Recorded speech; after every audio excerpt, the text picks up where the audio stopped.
Okay, Bismillahirrahmanirrahim. Assalamu alaikum, everyone. Welcome to another amazing Saturday session, continuation of Surah Al-Nisa, day 9. Amazing. Once again, I have to call attention to yesterday's outrageously amazing khutbah. The khutbahs here are just on fire, so you absolutely have to watch. The thing that always strikes me is that you always learn something new, and at least for me, yesterday, I had never heard even the term necropolitics. It's about the politics of the dead, I guess, or like understanding people as alive or living dead. I mean, necropolitics, I don't know exactly how to define that, but from what I learned from yesterday's amazing khutbah is how to better understand our world. And it's the idea of, whether you consider a people or a group of people alive and worthy of justice, or if you consider them effectively the living dead, like they don't matter, so they don't actually need to have justice. And this explains so clearly in our world what's happening when you see the difference in treatment between the Ukrainian refugees and all the Muslim refugees around the world who have been refugees forever. And just, it's really disheartening. It's really painful as a Muslim to see this disparity in treatment. But I think when you listen to a khutbah like yesterday and you understand exactly the dynamics, that there's a way to explain it. It's clearly racism, but it's much more than that. It was an incredible eye-opener, very, very powerful, helped me as a Muslim understand my world better, and then bringing us back to the idea of the imperative of justice and this beautiful idea that, God is justice, justice is God, that even if you don't believe in God, when you are fulfilling justice, you are actually serving divinity, which, there's just so much beauty and power in yesterday's khutbah. So highly encourage you to watch it. It's a game changer. It's a perspective changer. And, if you don't have time to watch it again, read the summary. It's truly, I think anytime you learn something that really shakes your world or helps you see something in a very different way, it's just, it makes you feel, it makes you come alive. And one of the key questions from yesterday, the title of the khutbah is, are you alive? And there's so much to that question. And, do you live in a way that you are alive? Or do you accept life as sort of, I'm already dead, so what does it matter? And, so the questions that were posed in yesterday's khutbah were really, really penetrating and very, very important. On that point, it's amazing to believe that Ramadan is literally 2 weeks away. It's mind-blowing because I feel like Ramadan was just a few months ago. It does not feel like it's been a year.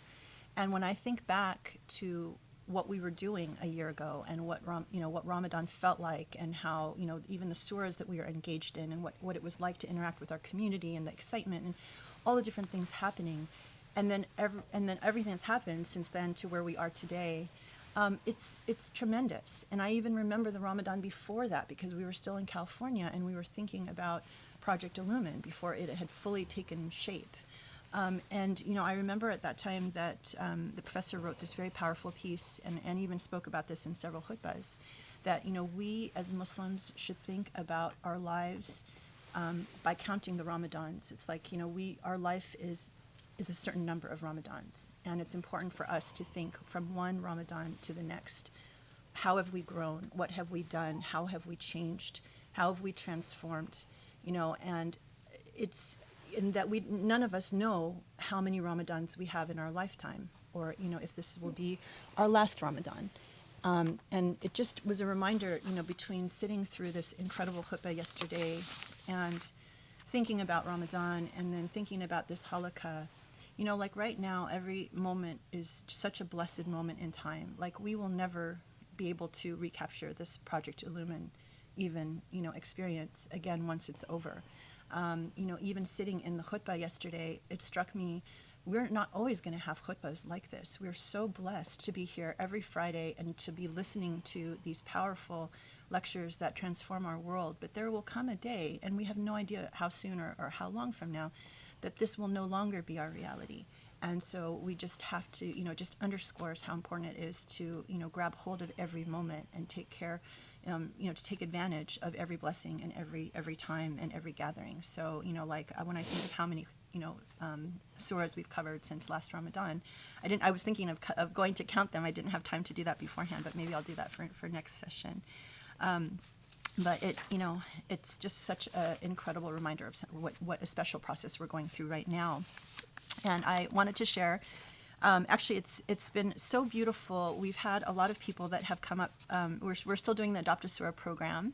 So I just wanted to share with you some really beautiful news because, I think people are starting to find out about, Project Illumine.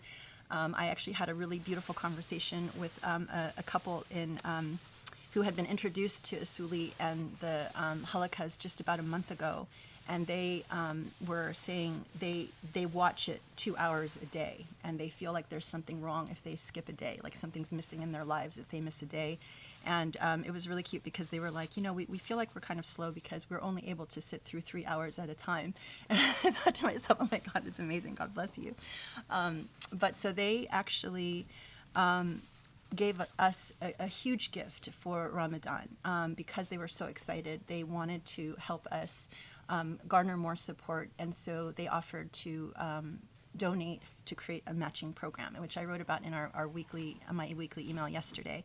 But so they're trying to also get their friends to jump in. But so they have promised that during Ramadan, for anyone who donates, they will match dollar for dollar up to $40,000, and that is an incredible gift. Alhamdulillah. We had another couple that sponsored a surah, and they came back and said they wanted to adopt the remaining surahs that we had available that were in the 30th juz. And so in one swoop, they adopted 10 surahs.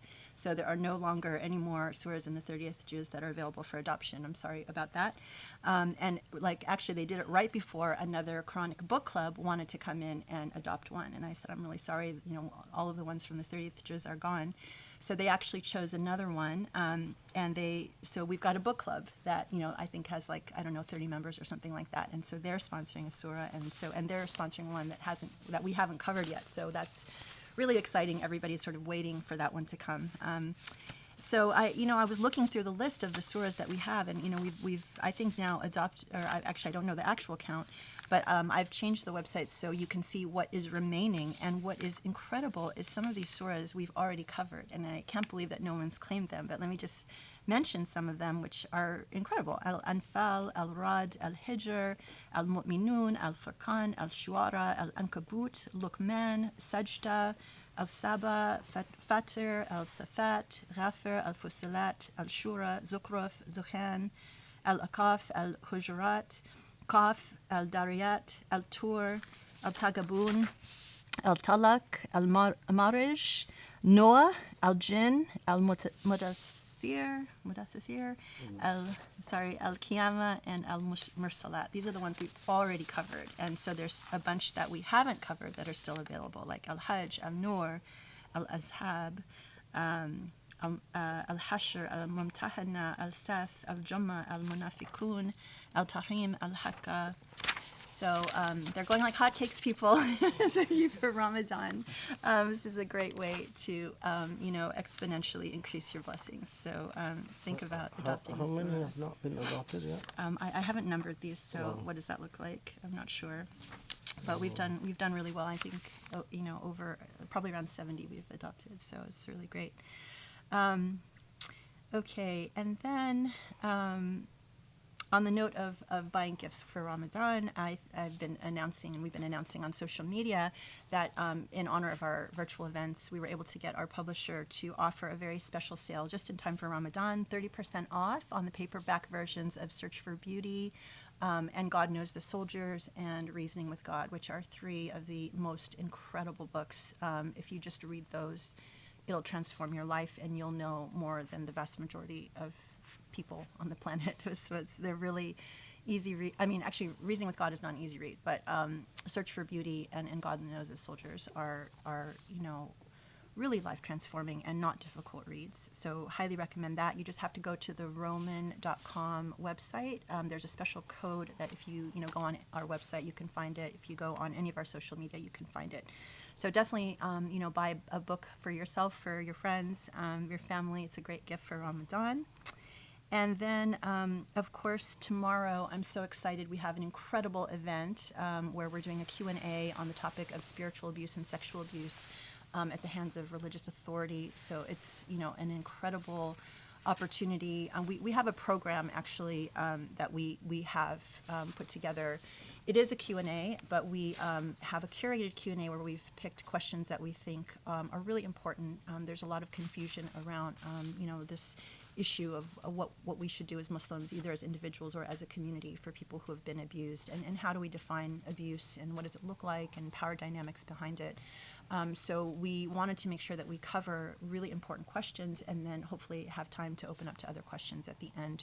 So please join us. It starts tomorrow at 4 o'clock. If you've registered on Zoom, you can join us, through Zoom. If you can only, connect in through YouTube, we'll be live streaming through YouTube as well. So, and of course, it'll be up on YouTube after the fact, and it should be really, really important and really amazing. So we've had a lot of people register so far. So if you go to Zoom, and if you find that it tells you can't register anymore because it's, or, you can't enter the room because it's full, then just go to YouTube. So, there's no problem in getting access to that. So, we have so many exciting things happening. We have some exciting things coming around the corner for Ramadan too. So, I just feel really blessed that we have this continuing opportunity to learn, and so looking forward to today's session. And please keep us in your prayers, and inshallah, I'm wishing everyone, a wonderful last, couple of weeks before we jump into Ramadan again. So.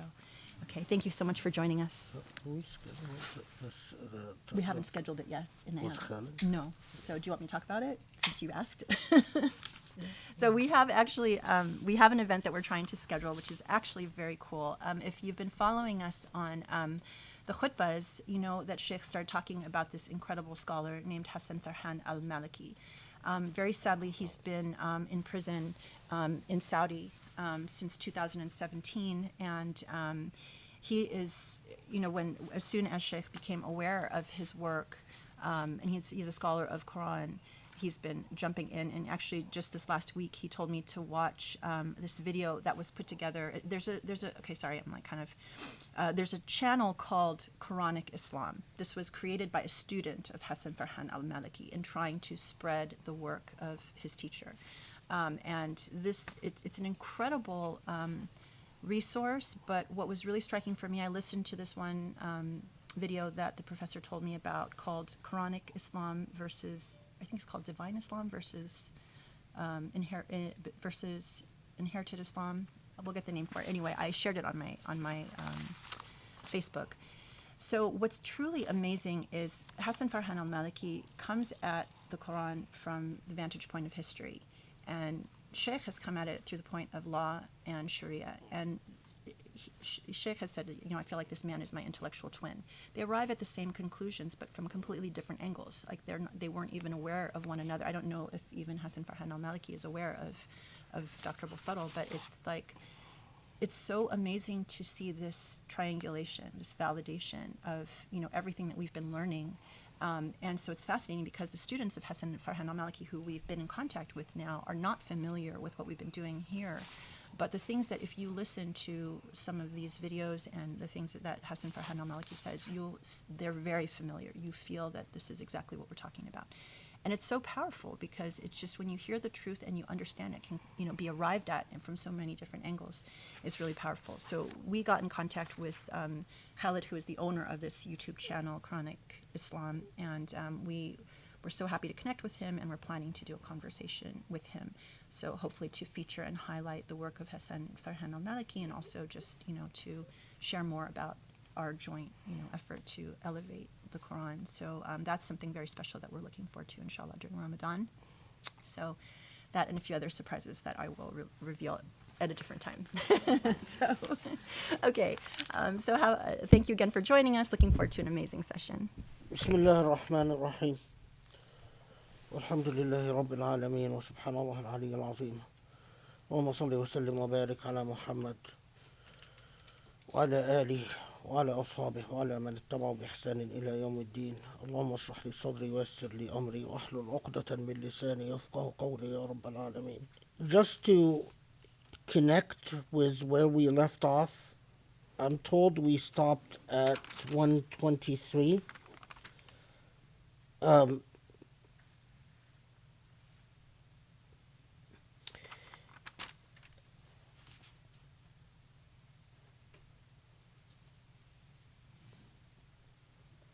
We notice in Surah Al-Nisa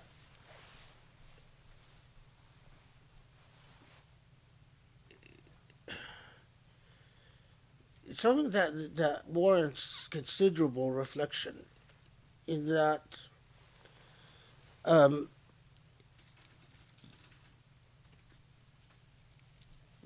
when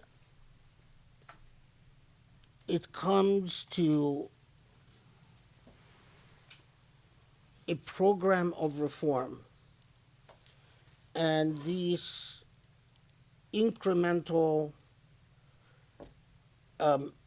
changes in society, and as we said repeatedly, that the general theme of these changes in society is to overcome forms of istidaf, forms of disempowerment.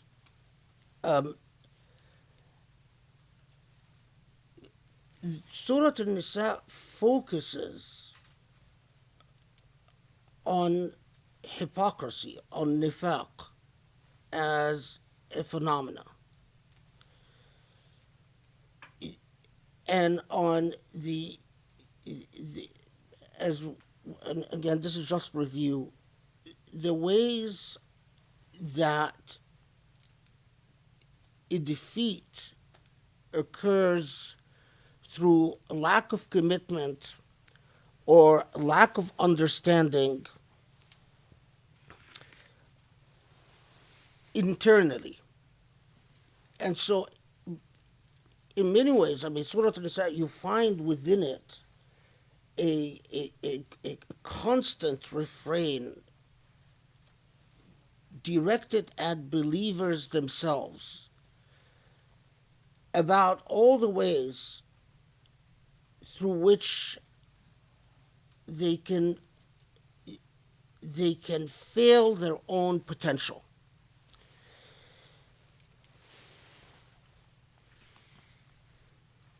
And it addresses various types of hypocrisy and various levels of hypocrisy, from those who are in a situation of shiqaq, those who are actually hostile to Allah and the Prophet, hostile to the normative program that Islam came with, to those who are weak in the fact that they can't take a firm stand that sides clearly with principle, rather than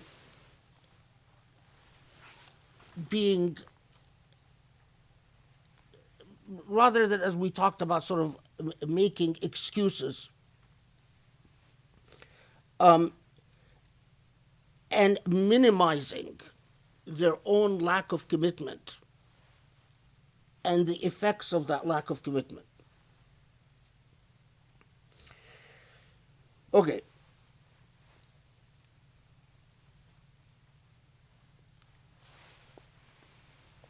But at the same time that we can, by studying as much as we can of the seerah, and the topic of the seerah, of course, is a very big topic, because sometimes discerning, getting over the ideological tropes and getting to the historical facts or the history behind the ideology is a challenge. So often when we dig through the Sirah, we it's often a very involved process because we even look at the rijal involved in certain riwayas and whether these at certain points in the riwayah there is a political bias, i.e., the ideology, a theological bias, but that's a very big topic. And then to understand the historical circumstances that the Quran were addressing so that we can understand the principle that the Quran is upholding is an involved process. And especially when it comes to the issue of the hypocrites, because the Islamic tradition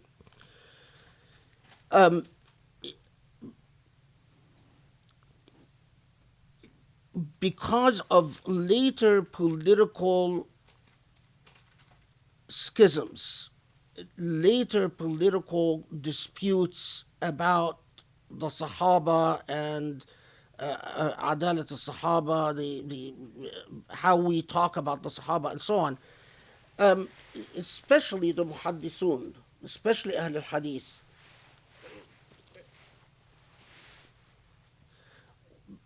were often reluctant to preserve the types of traditions that would give us an accurate historical picture of what was unfolding in Medina, and that the circumstance and the context for the Quranic verses that addressed especially the lack of commitment, the weakness within Medinian society. So this is important to bear in mind because Surah An-Nisa, it is as if, not as if, but it is in fact reminding us that to understand this moral program and to commit to this moral program requires transparency with the self, requires resolution, and requires one to get over oneself. The biggest obstacle to any project of reform, what always stands before a human being, and whatever ideals they aspire to, you have a dream. More concretely, from a dream is an ideal, which then could gel into a goal. But often, what prevents a human being from virtuously going after a moral goal is the self. They stumble in the self.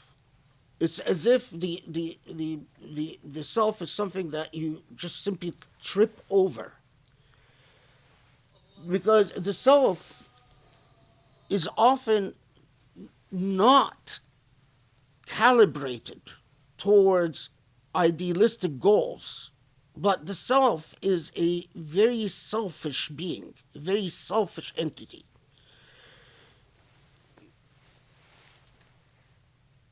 It is like a jazibiyya, a gravitational force, right? You have the self that from the time you come to earth and you cry because you are centered around your own needs. You feel hungry, you cry. You feel discomfort, you cry. You feel gas, you cry, etc., etc. You mature from that. You grow from that into the world of ideas. And if your development is healthy, you understand that you are more than the sum total of the self, which is conditioned upon urges from the point of birth is about what you desire. But so on the one hand, as you intellectually grow and your brain grows, and if your development is healthy, you learn to exist beyond yourself, because beyond the self is Allah. Beyond the self is creation. Beyond the self is concepts like justice. Beyond the self is concepts like mercy. The self is often by itself and in of itself, it's devoid of abstractions. It is the intellect that comes in and teaches you an abstract principle. Okay, so there is a centrifugal force that pushes from within outwards, right? So you are pushing from that self-involved self towards the abstract principles that, in order to attain, by definition, if you attain these principles in a social setting, and it's a very big philosophical question, whether attaining them be in other than a social setting, whether these concepts still have meaning or not. So it's something debated in philosophy, whether if there is no society and the only person that exists on the face of this earth is a single person, a single unitary person, whether a concept like justice has any meaning whatsoever, or a concept like mercy has any meaning whatsoever, or a concept like compassion has any meaning whatsoever. And we don't need to get into that philosophical debate because it's a protracted one. But the least we can say is that the Quranic outlook, when it always talks about ideas like justice or mercy or any of the virtues that the Quran focuses on, they require going beyond the self to achieve a social goal. Put differently, if you live and die serving no one but yourself, that is a selfish existence that is not consistent with Quranic principles. So a centrifugal force is one that sort of draws you out of yourself outwards towards abstract concepts. But at the same time, there's a counter force, a centripetal force, in that the self is constantly doubting. Often we don't doubt the principle itself unless you become very jaded, where you say, well, I doubt that justice exists. But it doubts the dynamics and the mechanics of achieving these goals. So even if you say, I believe in justice, the centripetal force of the self comes in and says, well, this justice, and this is the sort of the often the heart of the phenomena that we call hypocrisy. Just this justice cannot be achieved accept at your own expense that the principle is not achievable without the self convincing you that it is at a cost that is unacceptable to the self.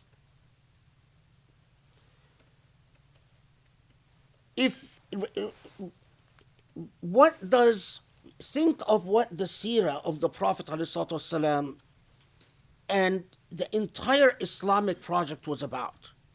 It ultimately comes and says, there are principles here.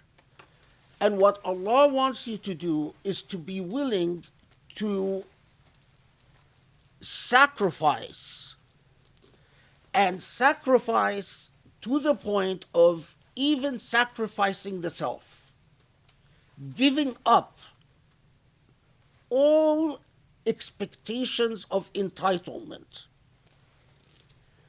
Those are the truly guided. And it doesn't help us when we adopt the naive perspective that this was everyone at the time of the Prophet. It wasn't.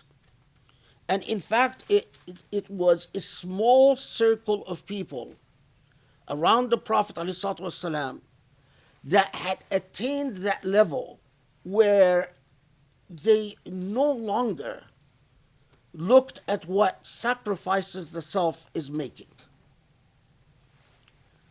The vast majority of human beings, however, are of a very different nature. The vast majority of human beings conflate between the principle and their interaction with the principle. So while they can believe in the principle, often the only way they assess the success of the pursuit of the principle is through the prism and the specter of the self-interested self. So they look at the principle and they say, are we really achieving this principle? Well, they can't go beyond, well, how is it affecting me? And this is the heart of what the Quran often describes as the dynamic of hypocrisy. There are individuals who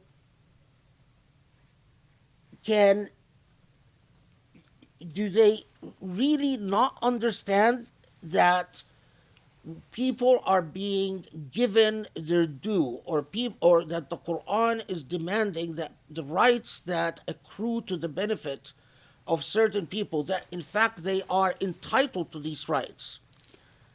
And the answer is that abstractly they can. And so many of them, when they took the Shahada and promised to try to be good Muslims, they were sincere about it. But when it came to the pragmatics of what that required, they would look at their own losses, and as often happens at the heart of hypocrisy, you say, what creates a hypocrite? What creates a hypocrite is the belief that they have been victimized, and the belief that they have, that this goal, whatever the goal is, the goal of justice, but I'm paying an inordinate cost. I'm paying a cost that I should not justly be required to pay. I am paying an unfair cost. But here's the rub. Why is it unfair? Well, how you define what's fair or not for the self depends on what you expect for the self. So when you are told, as we will see, that you can't mix the money that belongs to an orphan with you can't mix their trade with your trade and refuse to grant them their money. Often the argument made is that, well, if we allow orphans to especially when the orphans were women, were girls, if we allow them to inherit their money, to gain control of their money, and we allow them to marry outside the family, because the practice of very widespread practice was to simply obstruct the marriage, especially of orphans who were girls, to simply never allow them to marry, and this way make sure that their money never gets into their control. And this way you make sure that the money never leaves the wealth of the tribe or the wealth of the clan. Now you can see, it sounds good. Yeah, you should give orphans their rights. And all the people that we have records of that ran into problems with the Quranic program initially agreed, absolutely, yeah, we should give them the rights. But when it came to the implementation, okay, now allow these orphans to marry, and yes, leave wisdom inheritance that is due to them, leave the tribe and the clan, the argument was, that's unfair. How can you demand, isn't enough that we are supporting your war effort? Isn't enough that we have to buy you weapons? Isn't enough that now we have to buy horses and train horses because we were told that the war effort needs horses and needs camels and needs better shields and needs better swords, and we need to bring in metal workers who are more expensive, the work was more expensive material, and now on top of that, you are actually demanding that the clan impoverish itself. First, you said women inherit, and maybe we can make sure that these women marry within the family. But orphans were a bigger problem because family members often didn't want to marry the orphans. People who would want to marry orphans were often outsiders to the tribal and clan system, al-mawali. Although, again, the Prophet ﷺ condemned that and said that this classism is unacceptable. But tribes remained resistant to that. But when these orphan girls marry among the Mawali, it really meant that their inheritance left the tribe and left the clan. I think it is very significant that Surah Al-Nisa, when it talks to these people, it doesn't describe them as weak of faith. It describes them as hypocrites. As in the same way that it describes those who would go to the Prophet ﷺ and make excuses so that they will not join the army as hypocrites. Hypocrisy is shu'ab. It's of gradations. But it is the hypocrisy of the self that defeats the most lofty moral goals. It is not and that is my skepticism about academic abstractions. It is easy to form, if you're intelligent, if God has given you a high IQ and given you a certain type of intelligence, you can, and I've been in academia long enough to see how people go about constructing theoretical arguments that sound very compelling. And once you learn the art of how to do it, it becomes like building a model. What is far more difficult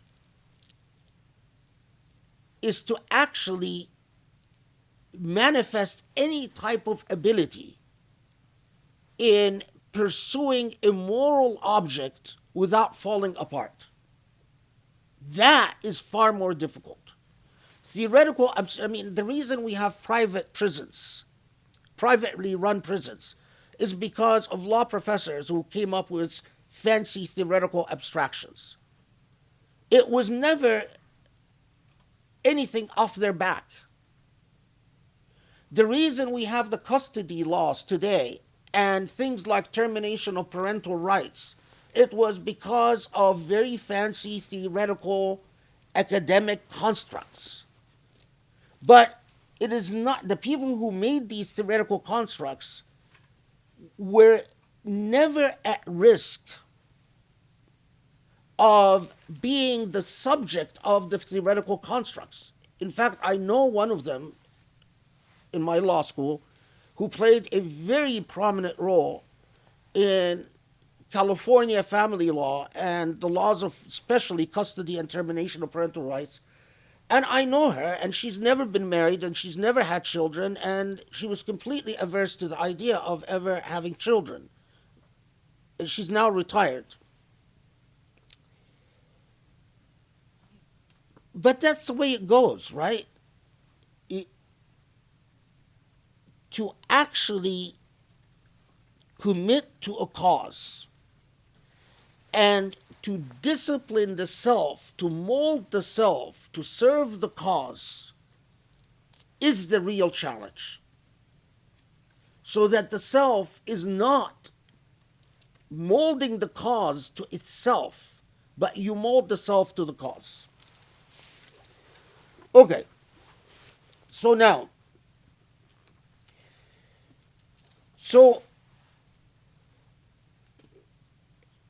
we will come back to the problem of hypocrisy. But up to 122, then Surah Al-Nisa takes, it's not a discourse that is limited to Ahl Kitab, but it responds to an ongoing reality that we know sets in from the times of Medina.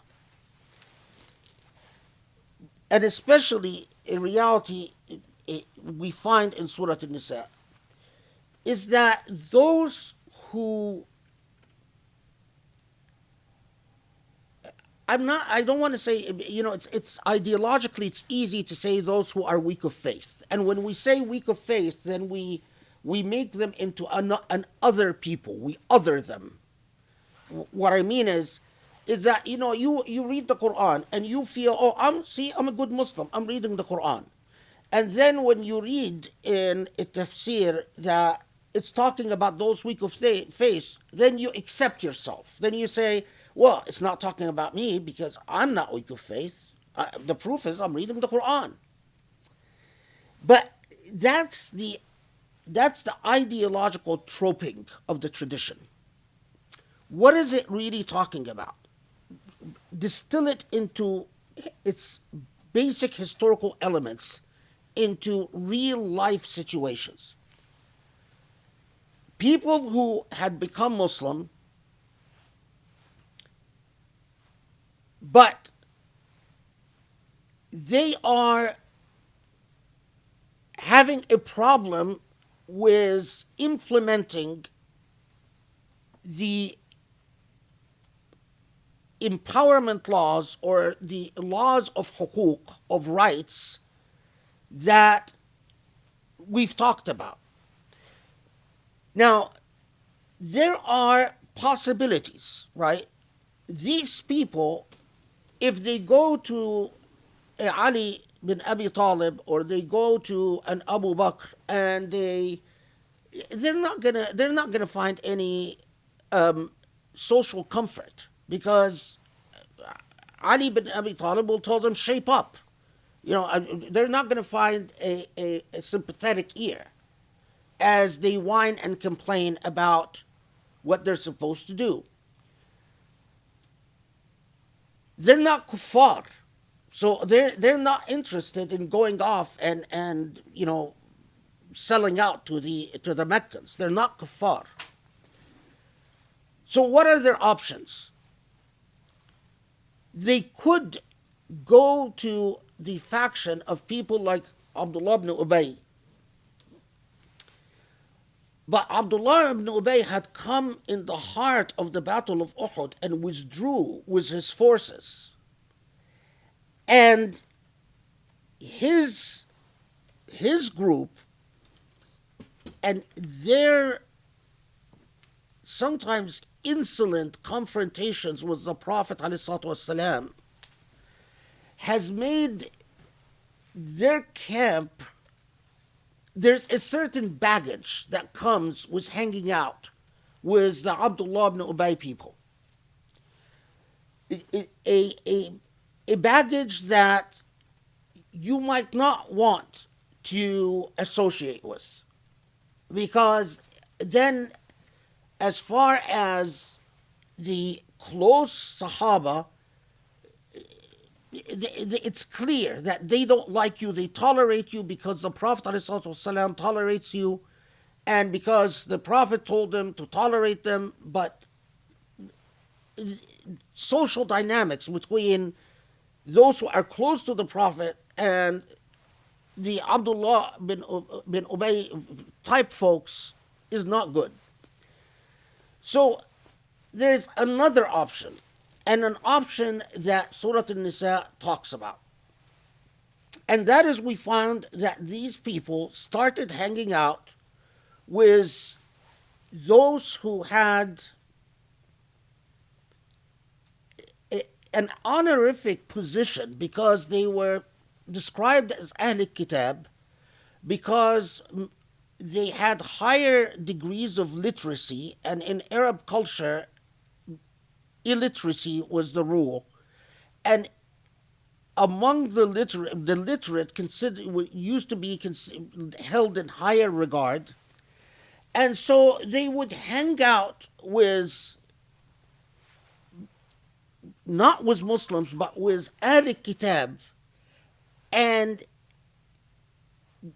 they would find in Ahl Kitab a sympathetic ear about the complaints they have against what they are being told that they have to do.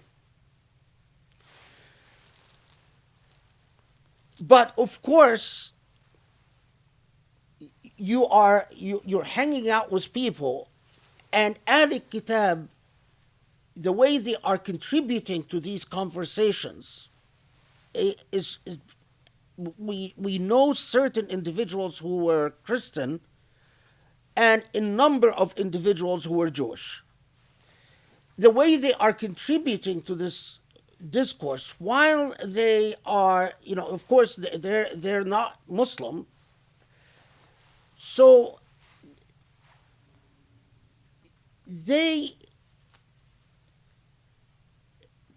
while they don't express outward hostility to the Prophet ﷺ, but a lot of what they talk about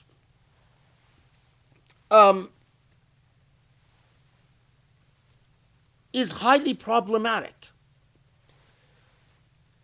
especially the whole narrative about, well, why this project is going to fail. the Christians say something that doesn't surprise us. They say, well, the Jesus didn't do any of this, and Jesus didn't demand these type of sacrifices. Although that, I mean, it's interesting because that in itself relies on a certain reading of the Gospels. But they're often say, the Jewish tribes, however, are often, their contributions to the conversation is about why these laws are not laws embedded in the history of the Abrahamic faith. And that's why Surah Al-Nisa then turns to talking about Ahl Kitab and their role. So notice now 123.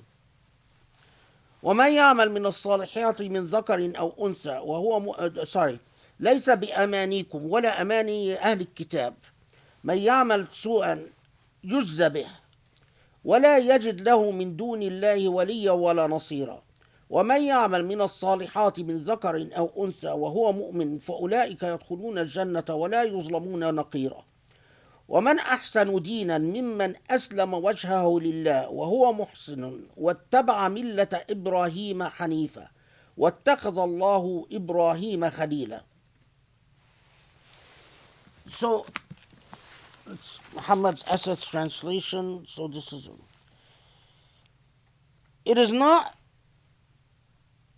it may not accord with your wishful thinking, nor with the wishful thinking of the followers of earlier revelations,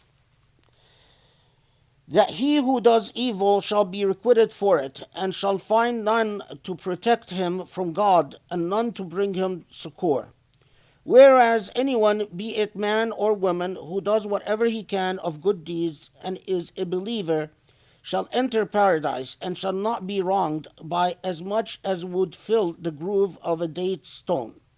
And who could be of better faith than who surrenders his whole being unto God, and is a doer of good withal, and follows the creed of Abraham, who turned away from all that is false, seeing that God exalted Abraham with his love. And for unto God belongs all that is in the heavens and all that is on earth, and indeed God encompasses everything. There are a couple of things to say about these verses.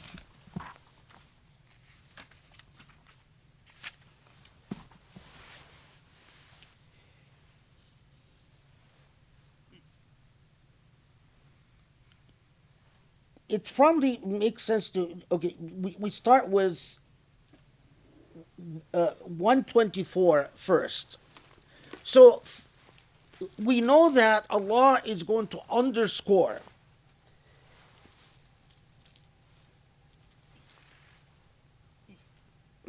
no, strike that. Let me see. Okay. So Allah's aware that part of the constant rhetoric of Christians and Jews is that they claim, with Christians, that they're saved because they recognize Jesus, and with Jews that they have a special relationship with Allah, with God, and that ultimately part of the rhetoric that these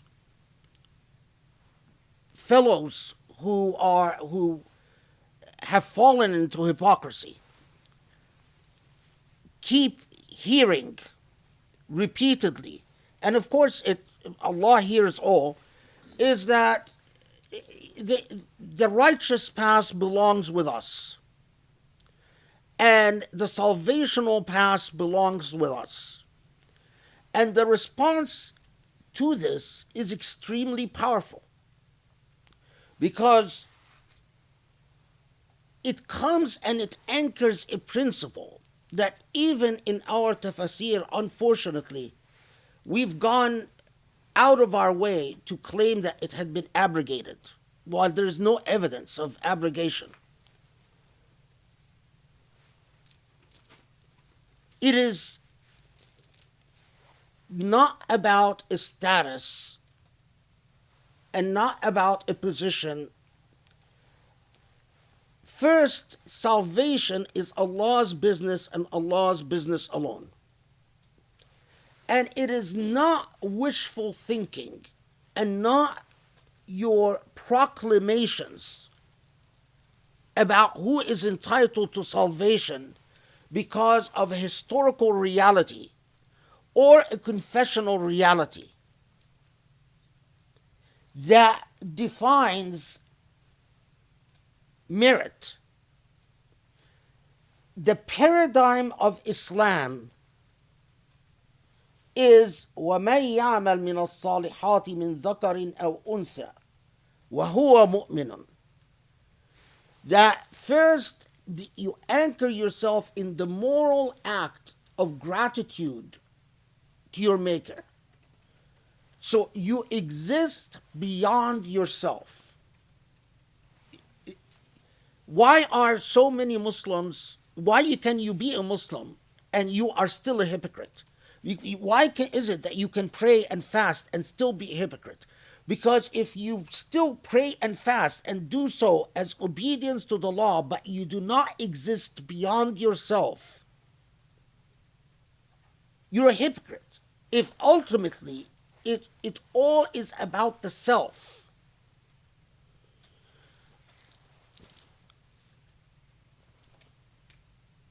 Among the things, but this is a bigger topic that maybe we'll deal with later. Among the things that unfolded among the Ahl al-Hadith especially, is the idea that if you deal with Allah subhanahu wa ta'ala by counting hasanat, so, I do X amount of rak'ahs for X amount of hasanat. I do X amount of zikr for X amount of hasanat, like a counter, a counting machine. So that ultimately, if my hasanat tip the scale, so I go to Jannah, and if my attitude towards Jannah is entirely in selfish, it's all about my pleasure. Taqwa doesn't mean anything, shukr doesn't mean anything, ibadah doesn't mean anything beyond the hasanat counter and the indulgence in pleasures. In my view, that is extremely far removed from Quranic Islam. We can go into a long discussion as to how these reports became part of hadith and who were the key figures that played the critical role in the role of people like Shabi in the amalgamation of these types of reports. This sort of counting paradigm is you don't find it in the Quran. The Quran constantly emphasizes, for instance, the idea of taqwa, or the idea of shukr, or the idea of ma'ruf, as states of being. As states of being. So, put it even more bluntly, I agree with the theologians who said that if your ibadah is motivated by nothing other than your desire to benefit yourself, of course they tended to be Sufi, but anyway, that to benefit yourself and nothing beyond yourself. So in other words, it's an entirely self-indulgent relationship with Allah. And your understanding of Allah and your relationship with Allah never goes beyond your desire for self-indulgence. Then you have understood nothing of Islam. Then you have understood. We don't get into then you are saved or not saved, because that's Allah's business. Allah, but we say you have understood nothing of Islam. Islam is not about counting points. For instance, the idea of taqwa itself, ittaqa'illah, the very notion of taqwa, and this, we'll encounter this in another surah, but taqwa is refraining from transgressing upon others. So many of the concepts that define Islam demand that you grow beyond yourself. So what is the Islamic, it comes and says it is not by catechisms, it's not by theological precepts, it's not by historical entitlement, it's not by confessional acts. You want to understand what salvation is about? It is about doing man ya'mal min as-salihat, or ya'mal as-salihat in other words. That وَمَنْ يَعْمَلْ مِنَ الصَّالِحَاتِ, whoever does good. وَهُوَ مُؤْمِنٌ. So first the moral act of gratitude, and that you exist. You are not the center of, you are not the Lord of the self, and you are not the center of your own universe, but Allah is the center. And the good that you do flows from that realization and feeds into this realization. Okay. Then it comes and responds to this constant, especially among the Jewish groups that would constantly claim that the Jewish laws went all the way back to Ibrahim, although not even to Musa, but they claim that Jewish laws are perennial.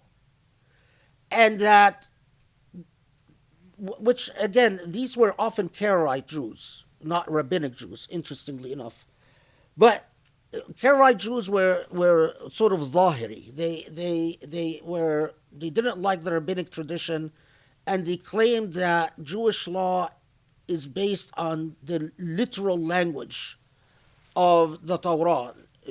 Claimed that the role of interpretation in Jewish law is very limited.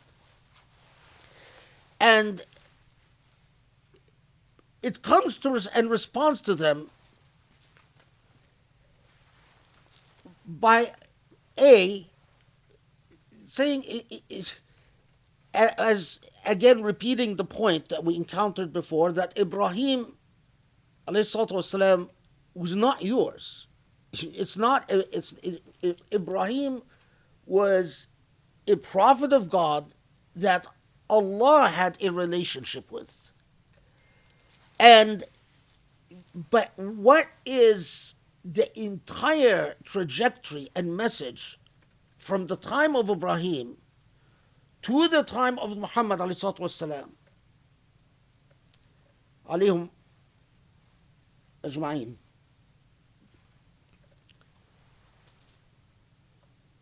is Islam al-wajh lillah. Now here, the true meaning of surrender. You don't need to be a Sufi. You don't need to be a Sufi, and you don't even need to know anything about Sufism to know that Islamun nafs lil nafs, that surrendering the self to the self cannot, or put it differently, is inconsistent with surrendering the self to Allah. So historical entitlement is inconsistent with Islamul wajh lillah, of surrendering your face to Allah. Confessional entitlement is inconsistent. His claims embedded in historical privilege are inconsistent.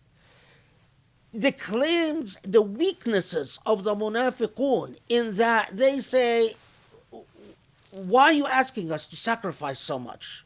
How about me? How about my comfort? How about my entitlement? How about my interests? Are all inconsistent. That, and again, and in my view, it is also inconsistent with the point counting attitude. Islam al-wajh lillah is a state of being. Remember that Allah subhanahu wa ta'ala tells us to, when Allah tells us, reminds us of dhikrillah, you know, at times Allah says that you remember Allah as you're laying down, and as you're laying to the side, as you're standing up. And other times Allah says, remember Allah more than you remember your fathers and mothers. But how do we remember our fathers and mothers? Pause and think about that.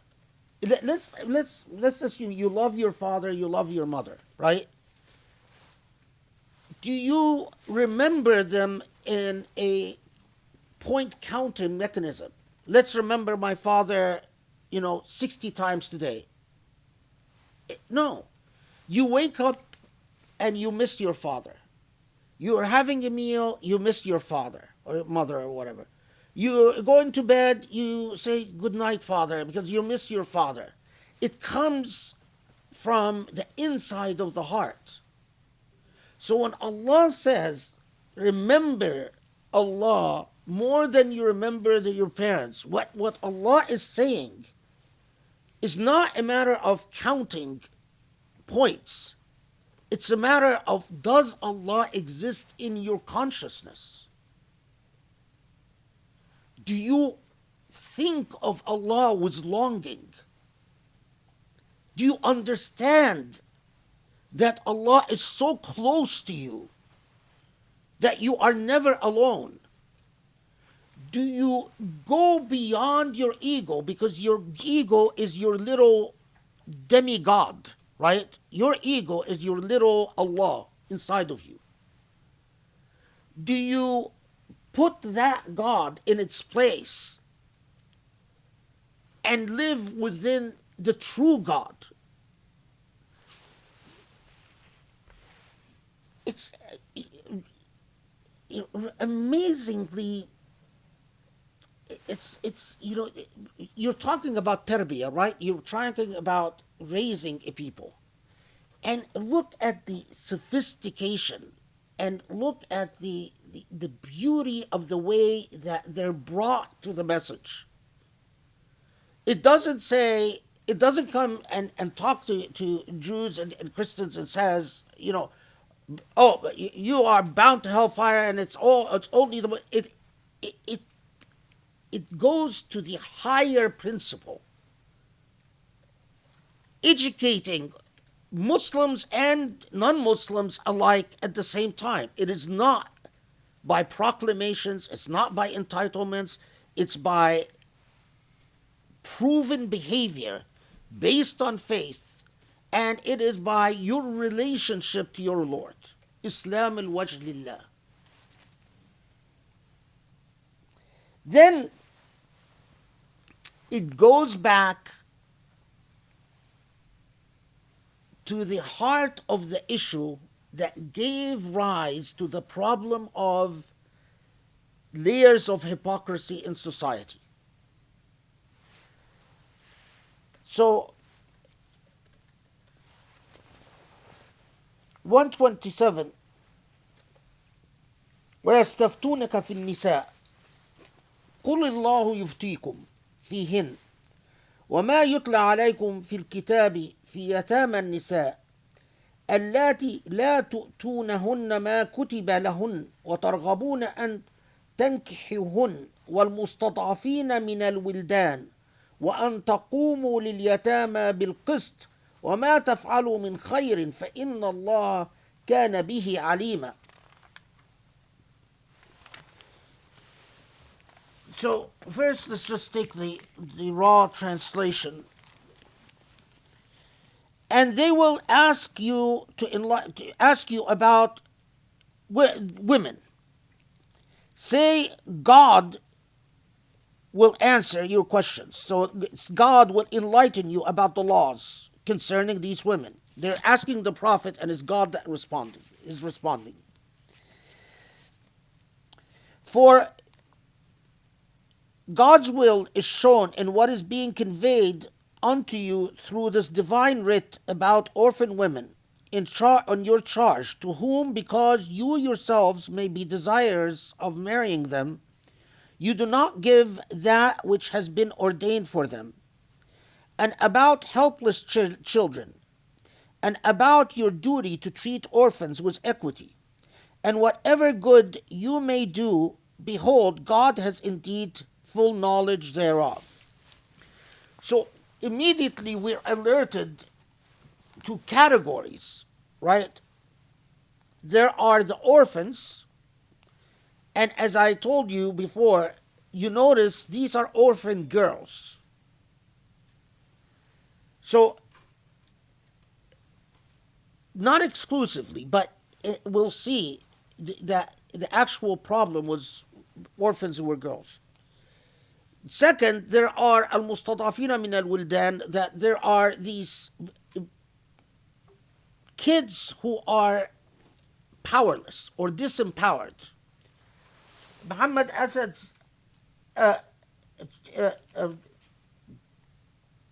translates it as helpless children. But al-mustadafina min wildan could be children who are helpless because they're young, or could be children who are helpless because they actually don't have any power base. And a third category, or the broader issue of equity with orphans. So what is the historical circumstance or the historical circumstances that this is talking about? So let's just take a few samples.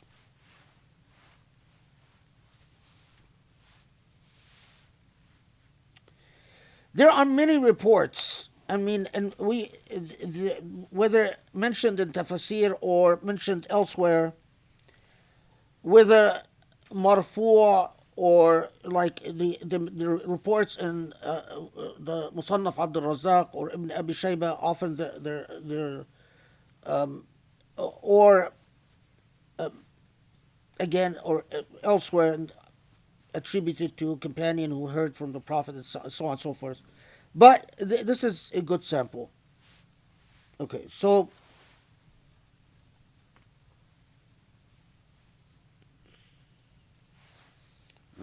I'll do this report second instead of first. So let's go to the. I'm picking representative reports of genres of traditions. Okay. So remember that here we are alerted by the fact that the community, there are people that are coming to the Prophet ﷺ and asking questions about things involving women. يَسْتَفْتُونَكَ فِي النِّسَاءِ. But then we notice that it starts out by saying يَسْتَفْتُونَكَ فِي النِّسَاءِ. They ask you about women, But then when it addresses the problem, it talks about yatam nisa, orphans who are women, and disempowered children, and orphans more generally. So we get the sense that the dynamic, the problem that occurred often involved issues that had to do with the rights of women. But of what type and what kind of problem? So here's just representative reports. So this is عن سعيد, we'll skip, okay. that كان رجل له امرأة قد كبرت وعنست من الحيض وكان له منها أولاد فأراد أن يطلقها وأن يتزوج فقالت لا تطلقني ودعني أقوم على ولدي واقسم لي كل 10 إن شئت أو أكثر من ذلك إن شئت فقال إن كان هذا يصلح فهو أحب إلي فأتى رسول الله فذكر ذلك له فقال قد سمع الله ما تقول فإن شاء أجابك and so on. I'll translate this in 1 second. So one genre of reports said that a man, and there's several of the same attributed to different figures, but that the problem that occurred is that there is a man who is married to a woman who has grown older, and he wanted to divorce her, and that she comes to her husband and says, don't divorce me, but effectively, in our language today, let's stay married, but we don't have marital relations anymore. So we're living under the same roof, but even in another version of this report, they sleep in separate rooms. It wasn't, by the way, unusual for people to sleep in separate rooms back then anyway, even if they're married. So this is one genre of reports. Another genre is كان جابر بن عبد الله الأنصاري له بنت عمياء وكانت ذميمة وكانت قد ورثت عن أبيها مالا وكان جابر بن عبد الله يرغب عن نكاحها ولا ينكحها رهبة أن يذهب الزوج بمالها فسأل رسول الله صلى الله عليه وسلم عنها وقال وسأل عن ذلك وكان ناس في حجورهم جواري أيضا مثل ذلك. So it was a more common problem. فجعل جابر يسأل أترث الجارية إذا كانت قبيحة عمياء فجعل رسول الله يقول نعم فأنزل الله فيهم هذا. So the other genre of report is this one. Jabir has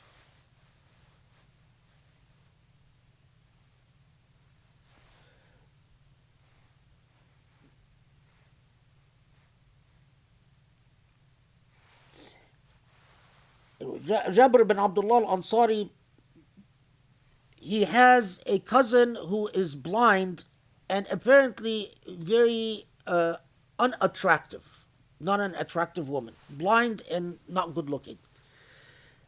And she inherited money. And many Arabs, when they would have an orphan like this girl who's a cousin, or a family member who's, because if you were orphaned, often the older male members of the family would be charged with taking care of you and raising you. So what would often happen is that individuals, when they've raised an orphan girl who has money, in order to keep the money in the family, they would marry her. But in the case of Jabir bin Abdullah, because this girl was blind and not good looking, he didn't want to marry her. So he wanted to do something that was quite common in Arab society, and that is simply to not marry her and not to allow her to marry anyone else. And this way, her money would stay in the family indefinitely. So he goes and he asks the Prophet ﷺ about this. And the Prophet said, no, you have to give her her inheritance. You can't hold on to the inheritance. And in another version of the report, he also says that more explicitly, that give her her inheritance and allow her to marry outside the family. Anyway, but like a lot of this genre of traditions, Jabir expresses his discomfort with the idea that a blind, unattractive woman, meaning a woman who's not likely to get married, would inherit. So how is it that you're telling me to give this woman charge of her money, put her in charge of her own inheritance, when it goes against all of our customs and traditions as Arabs? You don't come to a single woman who is also impaired, has a handicap, and you put them in charge of their own money. And the Prophet ﷺ says, no, you don't have a choice, you have to do it. So we've now met two representative examples. To the third,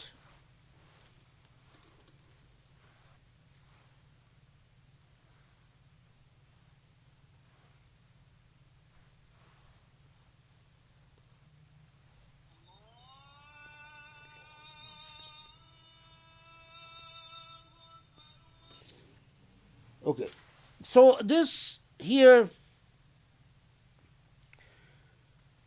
Qudama ibn Maz'un, قدامة ابن مزعون زوج بنت أخيه عثمان لا سوري قدامة ابن مضعون زوج بنت أخيه عثمان بن مضعون من عبد الله ابن عمر، فخطبها المغيرة بن شعبة ورغب أمها في المال، فجاءوا إلى رسول الله فقال قدامة أنا عمها ووصي أبيها، فقال النبي إنها صغيرة وإنها لا تزوج إلا بإذنها، وفرق بينها وبين ابن عمر. Very interesting report. So here Qudama ibn Maz'un had a niece. His brother Uthman had passed away, and Uthman's daughter is in his charge, and she is a young girl. So Qudama ibn Maz'un marries the girl to Abdullah ibn Umar.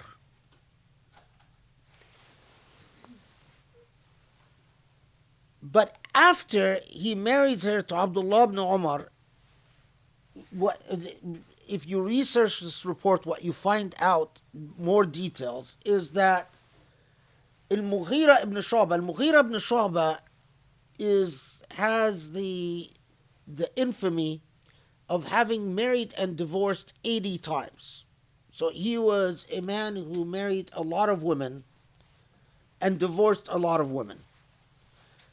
This is early on in his career. So this is not after he had married 80 women or 40 women. This is probably during the time when he was still beginning his, because he really marries the vast majority of the women he marries after the death of the Prophet ﷺ. Anyway, Al-Mughira ibn Shu'bah goes to the girl's mother and says, why did the girl's uncle marry her to Abdullah ibn Umar? I wanted to marry her.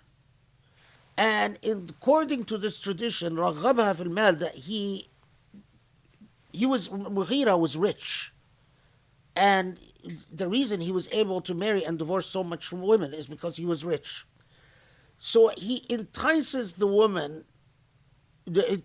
mother with money. Basically says, I will, buy her this, I will get her this, I will do all these things for her. So she challenges the uncle's decision. She goes and she complains to the Prophet ﷺ and says, he married the girl to Abdullah ibn Umar. What you find out is that apparently the uncle didn't, now whether the girl testified as such because she was pressured by her mother or whether she actually felt it, we don't know. We just don't know. But the girl testifies before the Prophet ﷺ is that she didn't give her consent to this marriage.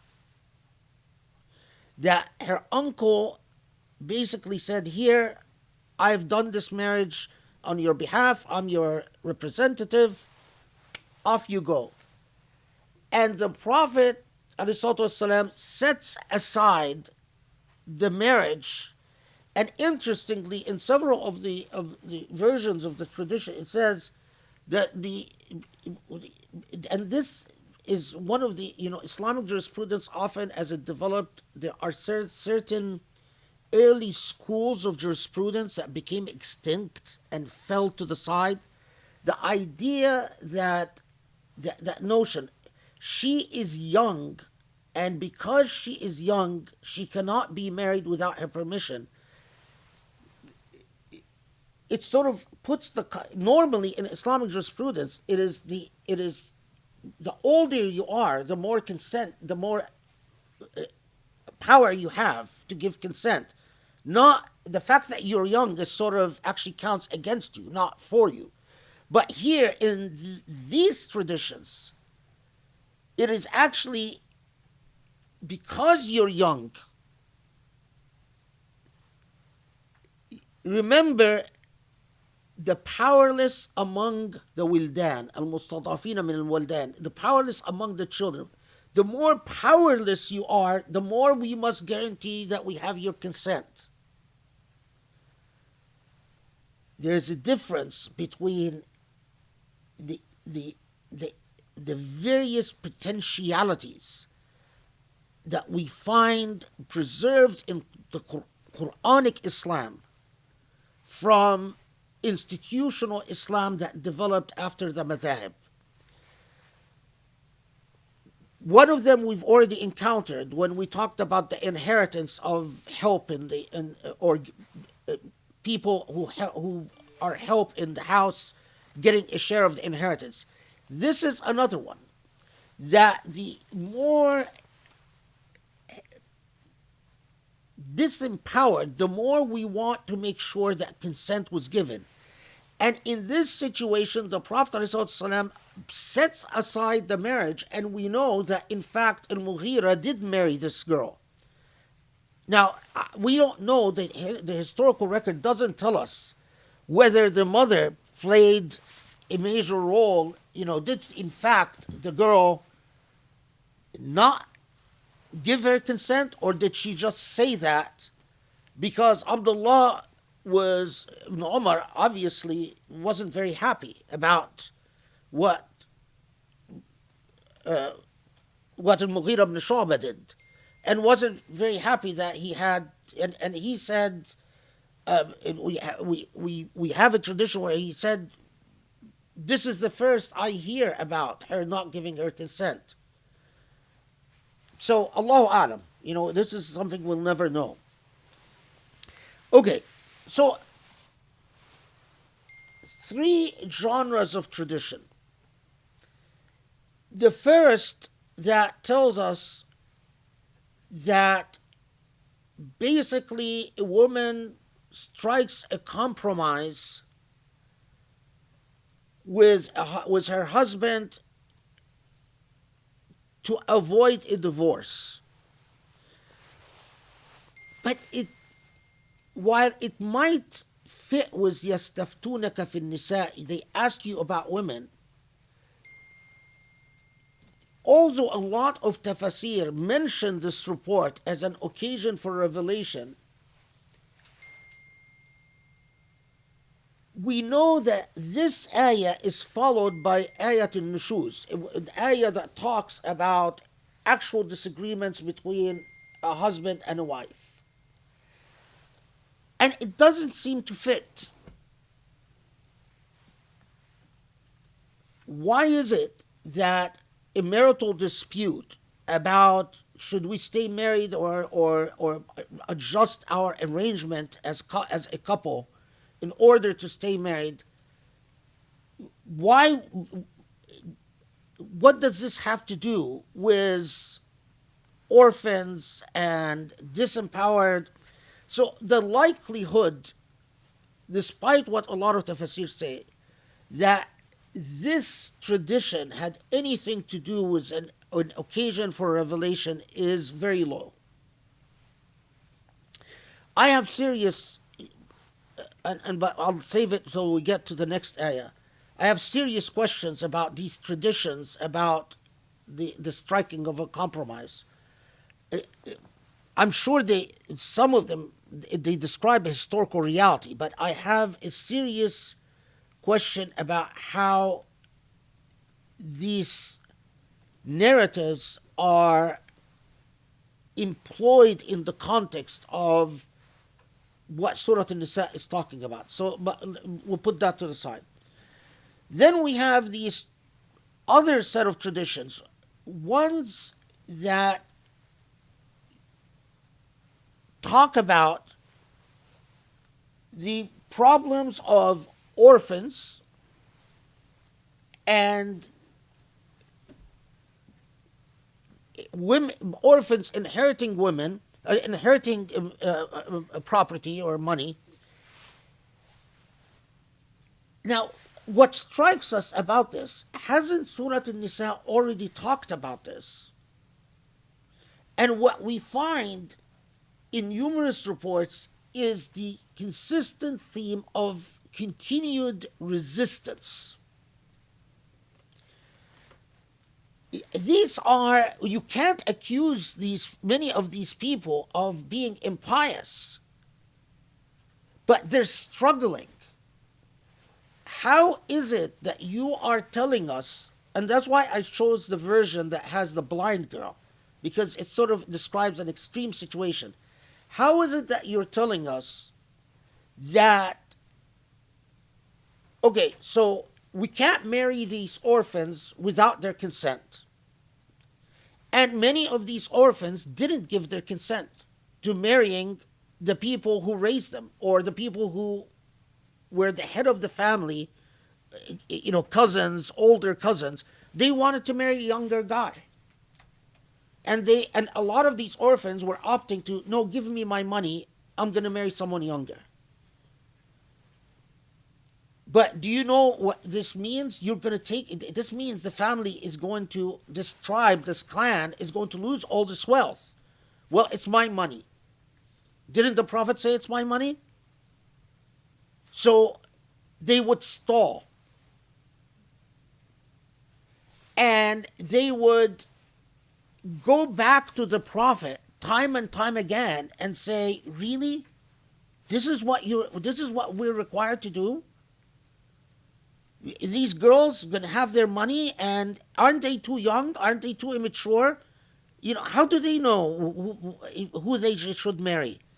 You know, you're emboldening these girls, and in the extreme version of these, one of the most powerful version is that blind, unattractive girl, because the claim is, well, I'm going to give her money and she's not even going to find anyone to marry her. So it's going to be basically a woman, a blind woman, living by herself with all this money, unmarried. It's like, what is the world coming to? When you are besieged by what you see as radical reforms, and you're saying, what the heck is happening to our world? And then the third version of many of these traditions, which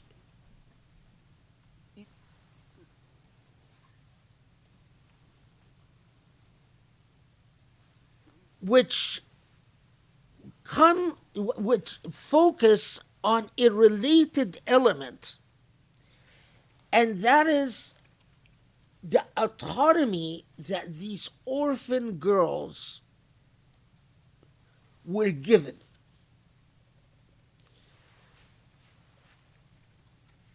We didn't, in these societies, orphans were not put in homes and basically placed on the margin of society. Orphans had to be raised by families. So one of the things that when we put orphans in little homes, we put them out of sight. That is why in our modern society, how many people have you met that say, I was raised in an orphanage? Because when you turn it into something of an infamy. Orphans were raised within the fabric of society, and because of plagues, because of wars, it was not at all unusual for fathers to die, for males to die. The mother and the child would most of the time, mothers would opt to stay with their children with whatever home is now charged with taking care of the child within the structure of the clan or the tribe.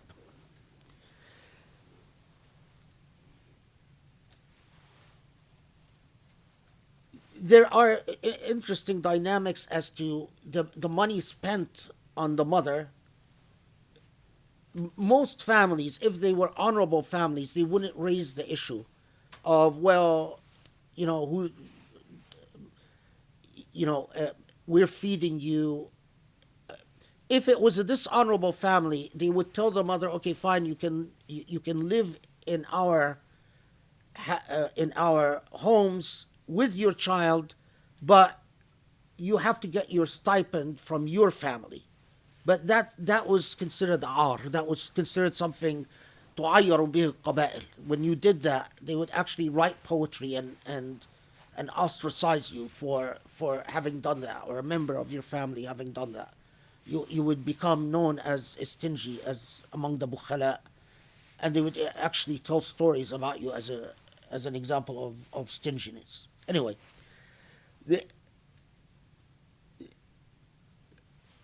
but then,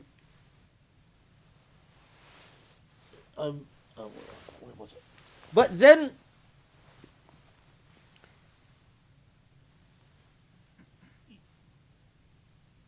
there is that question of the autonomy of these children in opting not to marry the person who raised them, and in opting to marry outside the family altogether and take that wealth with the family.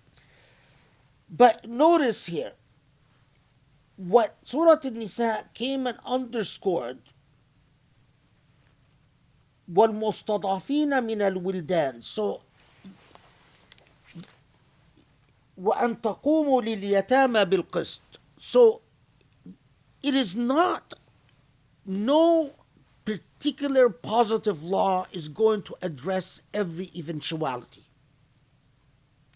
The moral command is a command that requires reasonability and morality, justice with orphans, and empowerment of the disempowered.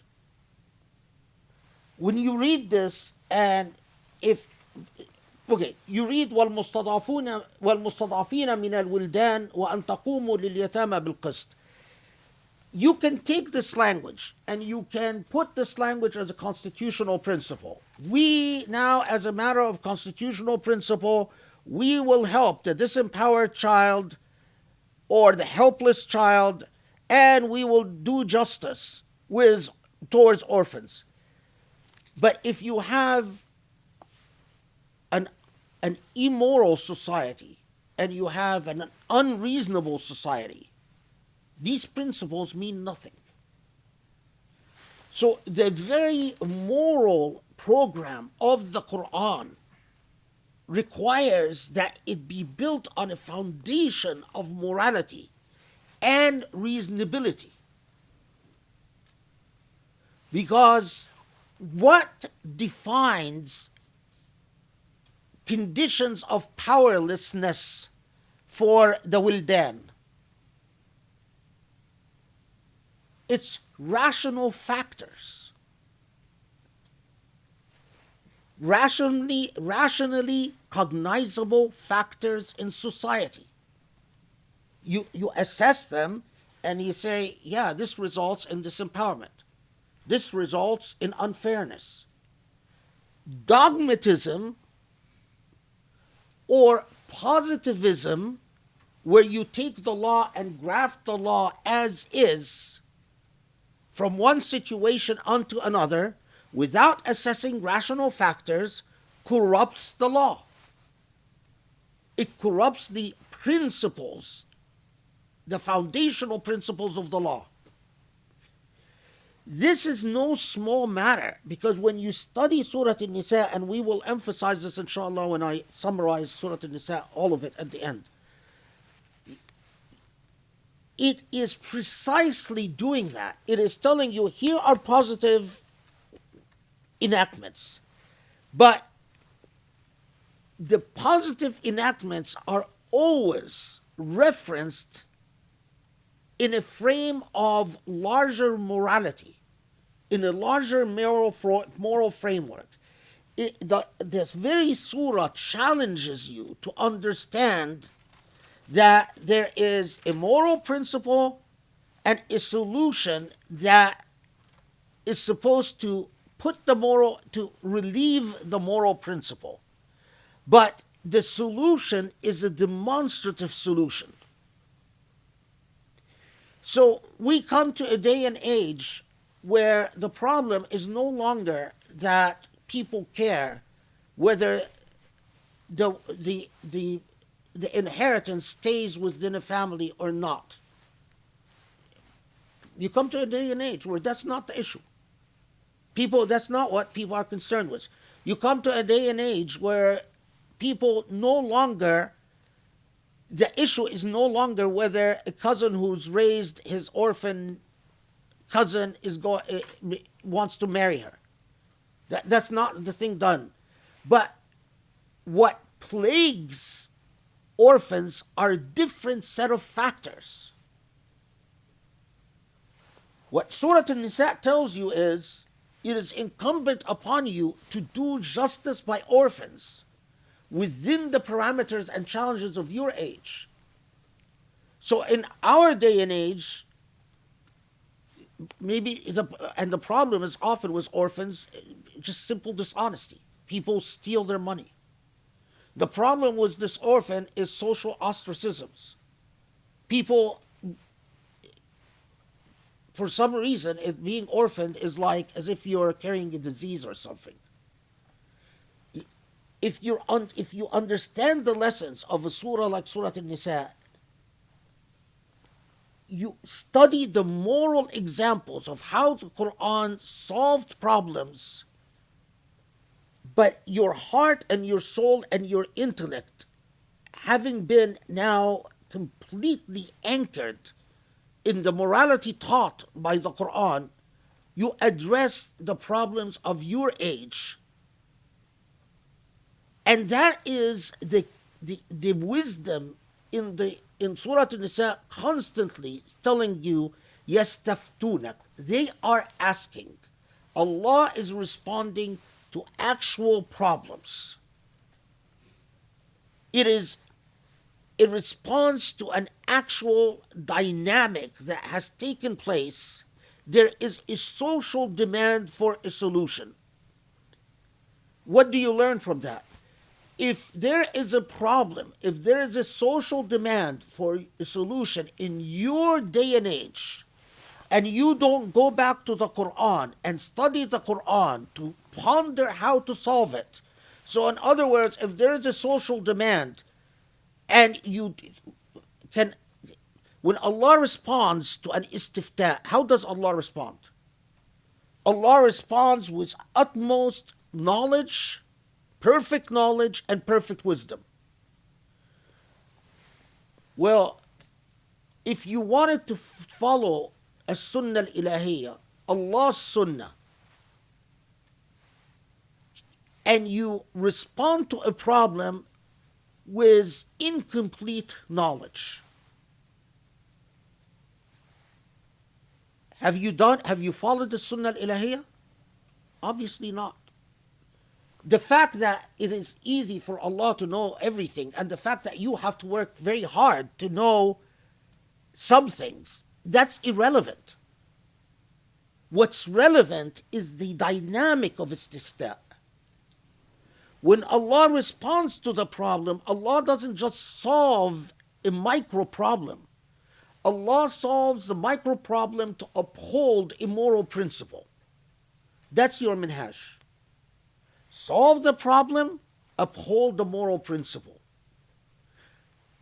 Allah doesn't respond to a problem by ignoring a moral principle, but Allah at the same time doesn't just create an exception to give relief to individuals while ignoring the various permutations and ramifications.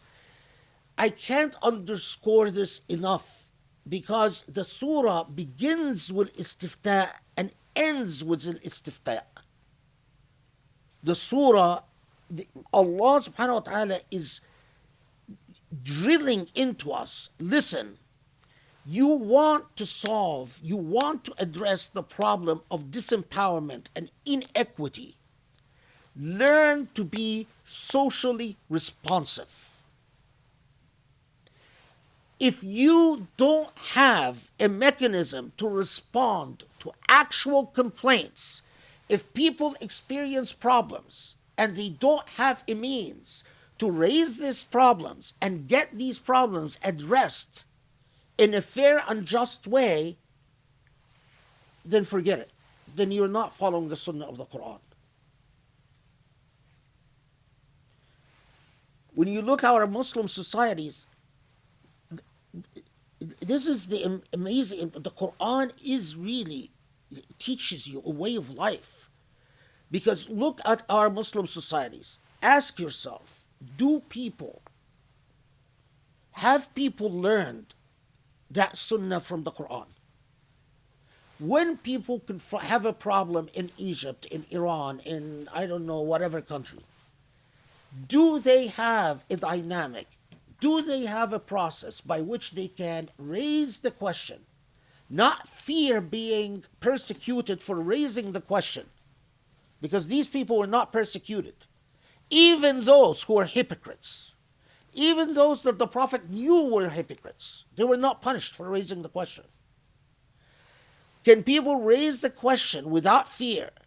And can people count on a dynamic where people will actually put in the effort in understanding the reality of the question being raised, and that the solution to the problem being found that upholds a principle or upholds higher principles in society. And the answer clearly, wherever you turn in Muslim lands, the answer is no. So already we failed the Sunnah of the Quran immediately, because we failed to learn why Allah keeps saying, يَسْتَفْتُونَك. They are asking you. Allah yaftiku. Allah will answer. Okay, let's pray Maghrib. Bismillah ar-Rahman ar-Rahim. So about just a couple of things that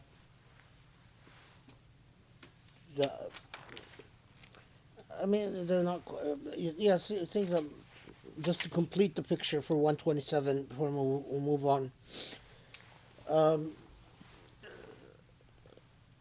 Things that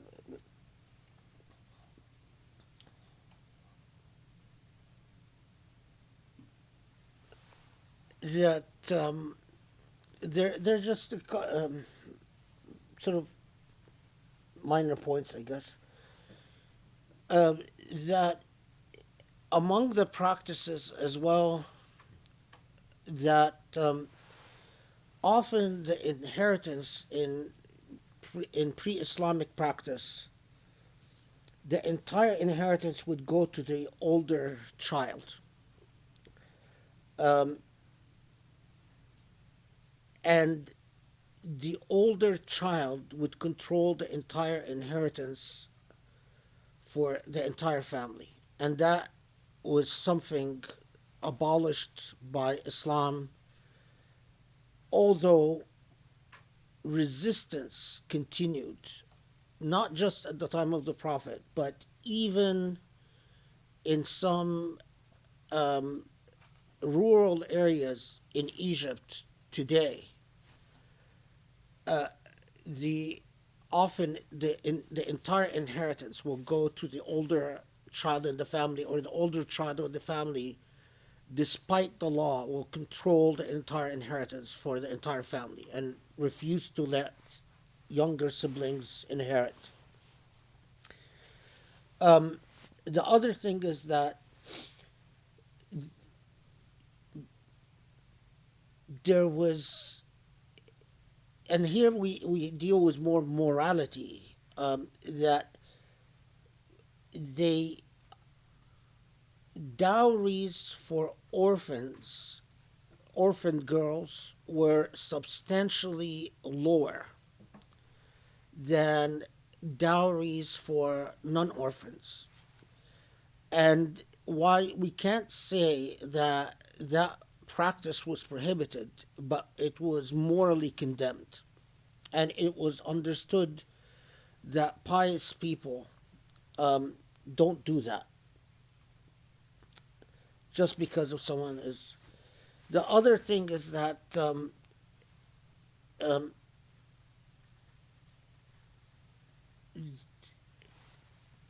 not just orphans or younger siblings were sometimes denied inheritance, but if anyone who were deemed to not be strong enough to take part in war or in battle, man la yahmi al-hima, as they would put it, they would, so even if it's a male, but the male is ill, so we have a story, what I suspect was someone who's asthmatic, because they said that he had problems breathing, and would his physical ability was very limited. He would run a short distance before he starts wheezing. So he's probably asthmatic just from the description. People like that would be denied inheritance because they were deemed to not being able. If you weren't able to carry arms on behalf of the tribe, you were also denied, and that was prohibited. denying inheritance to those who are weak was also prohibited. The last practice that probably should also be mentioned that was prohibited is that I told you that often they would prevent a female from marrying, but we have a lot of reports about orphans who would, the response when the orphans would start getting old enough to be aware that they are due inheritance is that they would effectively imprison them at home, never releasing them, and deny them their inheritance, but also just keep them as home prisoners.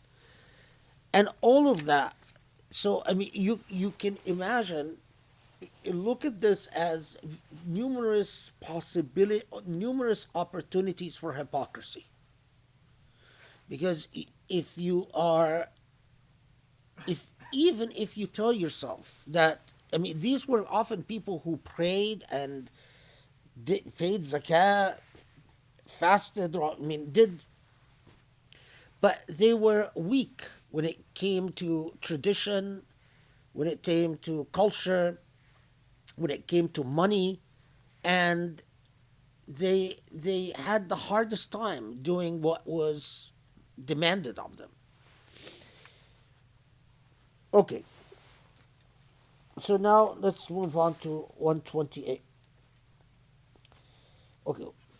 وإن امرأة خافت من بعلها نشوزا أو إعراضا فلا جناح عليهما أن يصلح بينهما صلحا والصلح خير وأحضرت الأنفس الشح وإن تحسنوا وتتقوا فإن الله كان بما تعملون خبيرا ولن تستطيعوا أن تعدلوا بين النساء ولو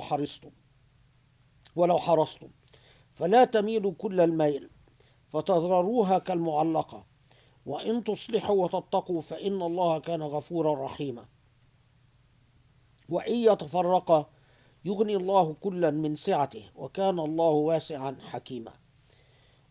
So this is 128, 129, and 130.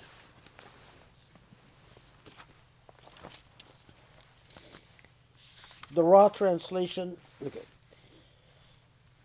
Muhammad Asad says, and if a woman has reason to fear ill treatment from her husband or that he might turn away from her, it shall not be wrong for the two to set things peacefully to rights between themselves, for peace is best and selfishness is ever present in human souls. But if you do good and are conscious of God, behold, God is indeed aware of all that you do. And it will not be within your power to treat your wives with equal fairness, however much you may desire it.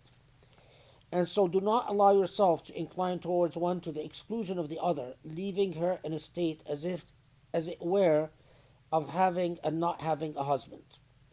But if you put things to rights and are conscious of God, behold, God is indeed much forgiving, a dispenser of grace. Now,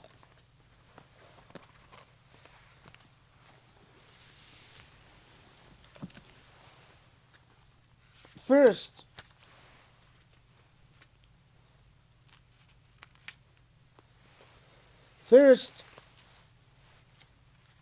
if you remember when we talked about an-nushuz in the case of women, in the linguistic practices of Arabs at the time, a nashes or an-nushuz, when it referred to a woman,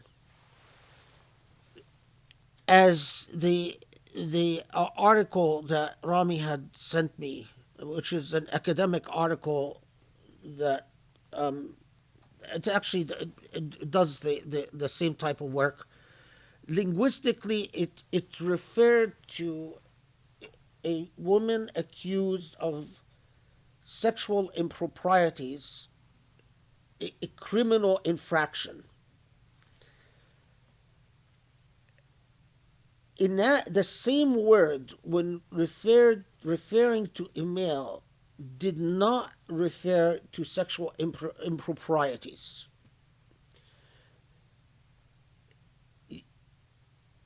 Some even said that the Quran was the first to use the word. I'm not sure, I haven't done the research to know if that's true or not. But it is reported that the Quran was the first to use the word nashes referring to a male. وإن امرأة خافت من بعلها نشوزا.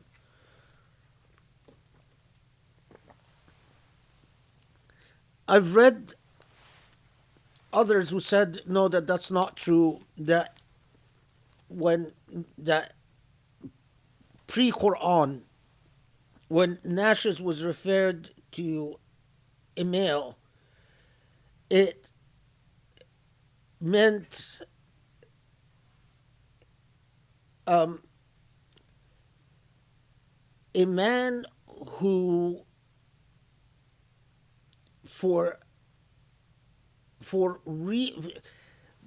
a man who inexplicably and suddenly turns away from his wife, rejects his wife, especially refuses to sleep with his wife, to have sexual relations with his wife. That described in ashes. So unlike in ashes, when it referred to women who often meant sexual improprieties outside the home, to a male is a male who no longer desires his wife. I'rad is not as extreme as nushuz. I mean, i'rad is simply being aloof or now there are reports that a genre of reports that we've already encountered about the previous ayah that says typically these reports will say a man was thinking of divorcing his wife, and then the wife would come and say, well, let's not divorce, instead let's rearrange our living circumstance so that basically we're not sleeping together, but we remain married. There are other reports that typically are about Sauda, one of the Prophet's wives. And these reports will normally say a class of them focus on Sauda, that Sauda bint Zam'a, إذا أراد النبي عليه الصلاة والسلام أن يطلقها فالتمست أن يمسكها ويجعل نوبتها لعائشة فأجاز النبي عليه الصلاة والسلام ذلك ولم يطلقها. That the Prophet عليه الصلاة والسلام was thinking of divorcing Sauda, and that Sauda goes to the Prophet and says, don't divorce me, but instead I volunteer my nights to Aisha, and that he agrees to this and they stay married. There is another set of reports that talk about a marital dispute with Safiya, and that it doesn't reach the point of divorce, but that there some type of agreement. Or I spent a considerable amount of time on the Sauda reports. I have very serious reservations about the authenticity of the Sauda reports. that the Prophet ﷺ intended to divorce her, and that she goes to him and say, "Don't divorce me, but make my days. But I volunteer my days to for Aisha." There are, just in terms of transmission issues, I have very serious questions about the the occurrence of the authenticity of these reports, and I mean there's an element also of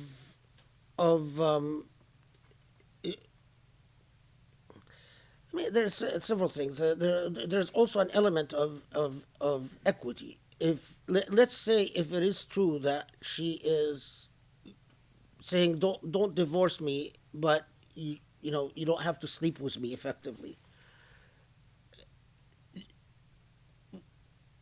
It doesn't seem to be consistent with justice that she would give up her days for Aisha. I mean, if the rule, although I have again some serious questions about this whole narrative about the way that the Prophet dealt with his wives, this whole field is there are some very serious questions about the narratives about the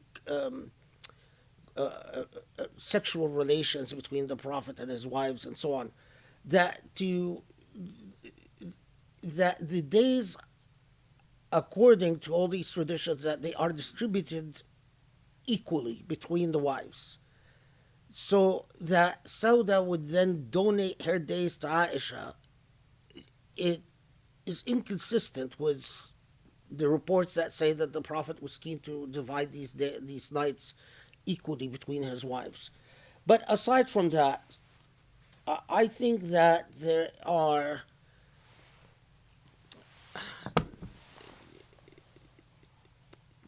and even if it was talking the context of the verses, if a woman khafat, which could mean not just fear, but in fact is aware that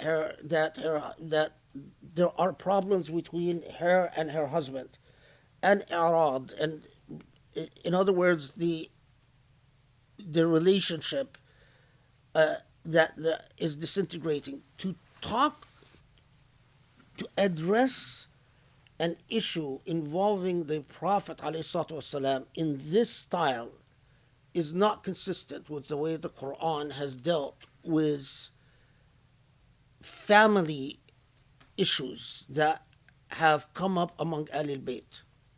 So their transmission stylistically, even matters of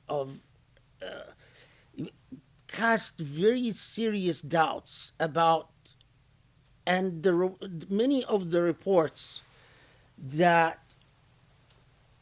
but this, I mean, it's a larger issue. When you actually look into a lot of the reports that position Aisha as someone who is entitled to special treatment, you've time and again you find in these reports key individuals in the chain of transmission who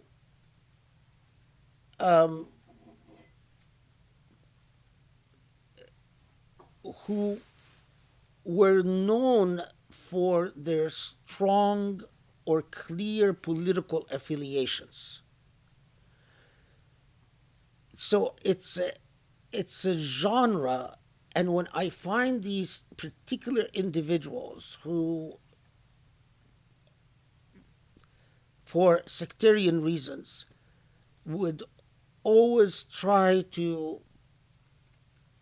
position or try to portray the Prophet ﷺ as privileging Aisha in particular. There are some individuals where I would think these reports are credible from, but other individuals where I have very serious questions because of their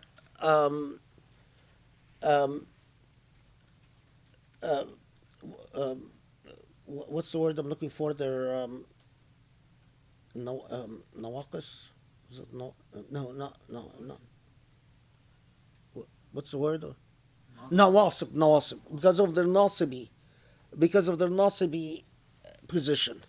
I mean, and nasibi is basically that they had become a part of the power structure, pro-Umayyad power structure, especially in the first 100 years. So anyway, but that's a bigger issue. So I have very serious doubts about the Sauda report, and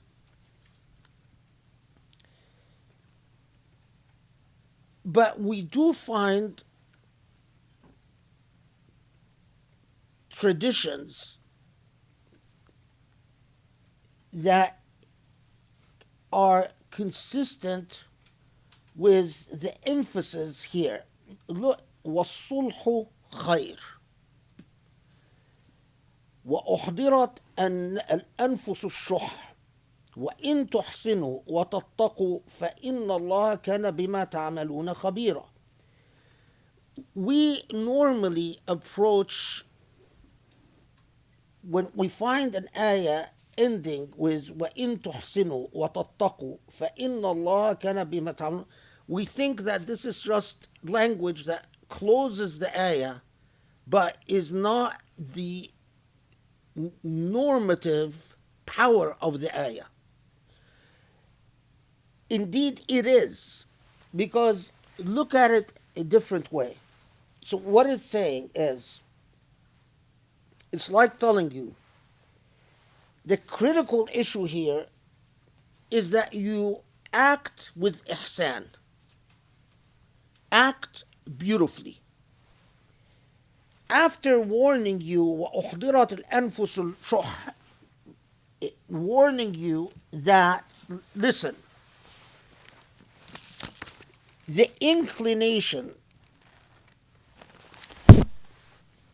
people incline towards acting selfishly.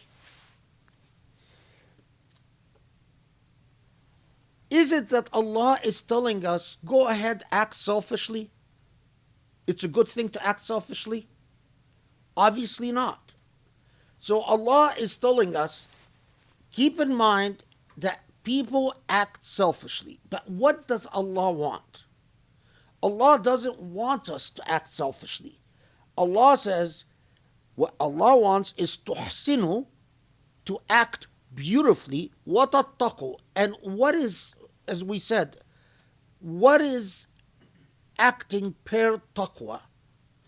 Acting per taqwa is not to transgress upon the rights of others. You are not acting per taqwa if you act unfairly, if you act inequitably, if you act unjustly. That is not taqwa. Taqwa is to act justly. The early audience of the Quran, who unlike us were not just, ear in or ear out, understood that when Allah says "أُحْضِرَتِ الْأَنفُسُ الشُّحَّ," that people incline towards selfishness, but what Allah wants from you is ihsan and taqwa, that you act beautifully and that you act without transgressing. That is, so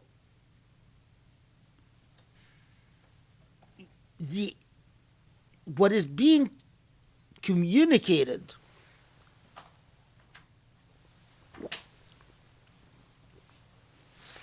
is that in several situations, the practice among Arabs, and this is probably something, inshallah, that will come up tomorrow, and in these societies, it was not at all unusual for people to marry and divorce many times in the course of their lives. And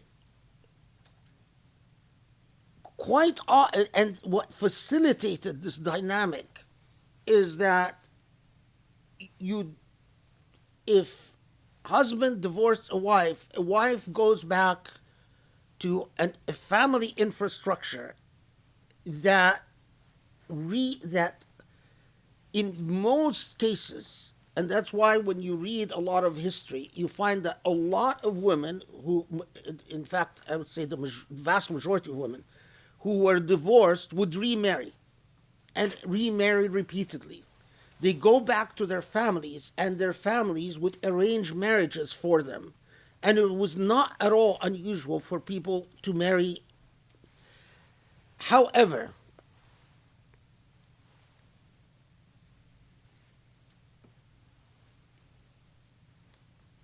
what Allah tells us about a marriage, and I believe that even that, although the way Muslims have written their history and written their theology, they don't emphasize this, that Allah introduces to Arabs what we already encountered, that marriage is mithaq ghaliz,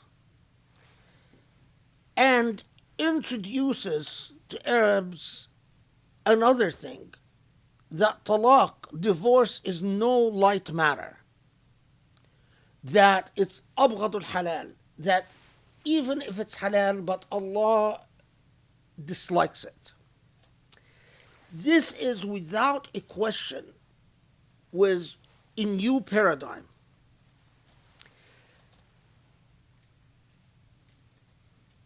But in new consideration in the surah that is named after women, as I think I ended one of my halaqas was asking, rhetorically, what, that now that you are being asked to take divorce far more seriously and to think sulh, to find a way of preserving your marital relations rather than it running to divorce, that is where khair is. It was news to them to tell them that no, actually work on finding ways. Just because there is nushuz or i'rad, know that if you want what is khair, then seek reconciliation.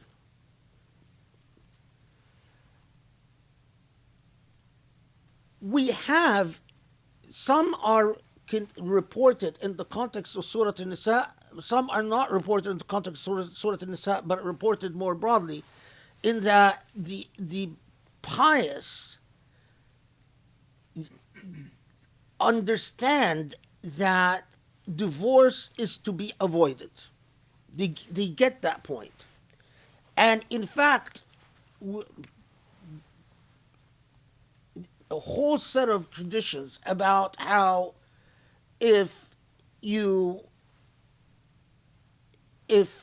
the good that you do is al-islah bayn al-nas, is to bring people together. But many of these reports are not just al-islah bayn al-nas generally, but focused on al-islah bayn al-azwaj, to actually save marriages. That is a moral act that Allah rewards you for. So the point, these ayat are not positive law ayat. They don't set a positive law.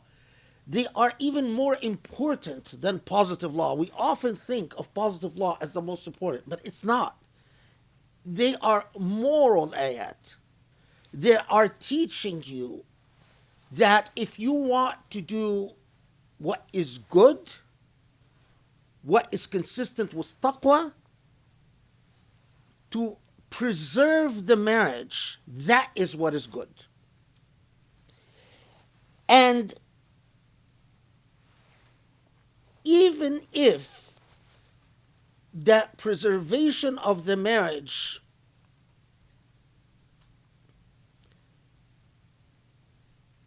means that the terms, the relationship within the marriage has to be renegotiated in significant and material ways.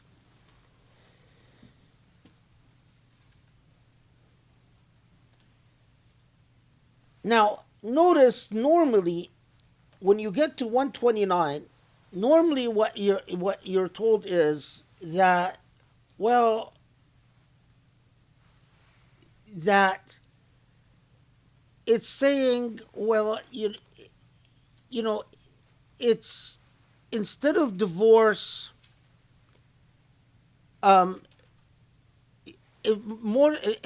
similar to the situation that the report that I read to you, that instead you say, well, instead of let's not divorce, but let's just continue the marriage, more like a relationship without sexual intimacy. But notice, وَلَن تَسْتَطِيعُوا أَن تَعْدِلُوا بَيْنَ النِّسَاءِ وَلَوْ حَرِصْتُمْ. Or, depending on the qira'ah, حَرَصْتُمْ or حَرِصْتُمْ. Anyway, here it's talking about being equitable vis-a-vis a number of women. And the moral refrain here is saying, well, if in fact the relationship involves dealing with a number of women, so in the context of most clearly polygamy, obviously, if the moral command is al-adl, is to treat them justly, but Allah comes and tells us, you are not going to be able to achieve that justice.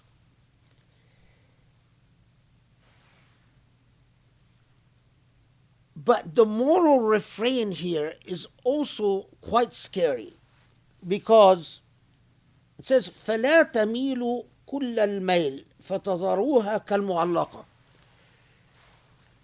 Okay, so don't incline in such a way so that you leave her as if al-mu'allaqa. A mu'allaqa is a woman who is stuck. But being stuck is not an objective legal status. It is an emotional status. So the question is, in what way would you be in a polygamous relationship?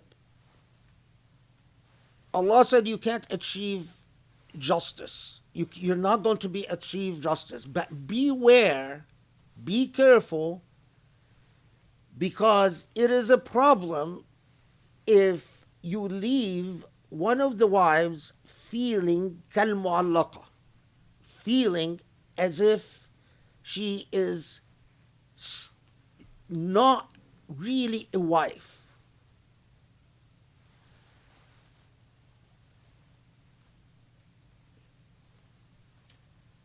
You are dealing with the subjectivities of the emotional state of a woman in this situation.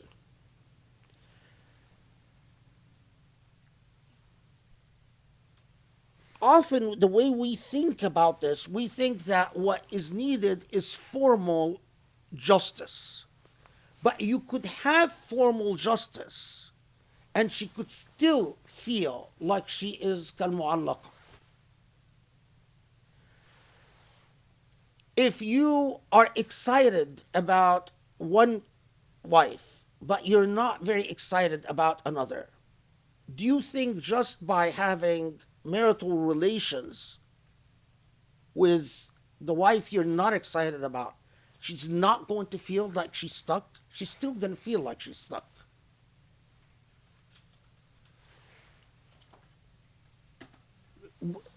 The way that men interpreting these ayat, they took ayat that are talking to you morality, and they solved the problem through positive laws and said, okay, so if you have conjugal relations with this woman, have conjugal relations with this woman.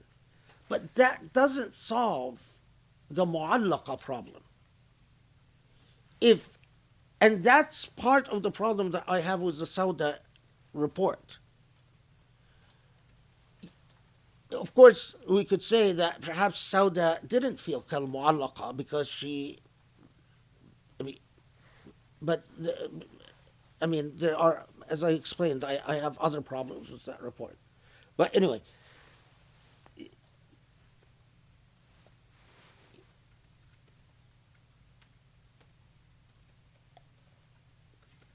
now notice, وَإِن تُصْلِحُوا وَتَتَّقُوا فَإِنَّ اللَّهَ كَانَ غَفُورًا رَحِيمًا. Again, we often ignore the moral foundations that are mentioned at the end in the second half of the ayah. وَإِن تُصْلِحُوا وَتَتَّقُوا. So your compass is to do good and not to transgress. It's a heavy moral question. If she's coerced into a situation, she's likely to feel kal mu'allaqa.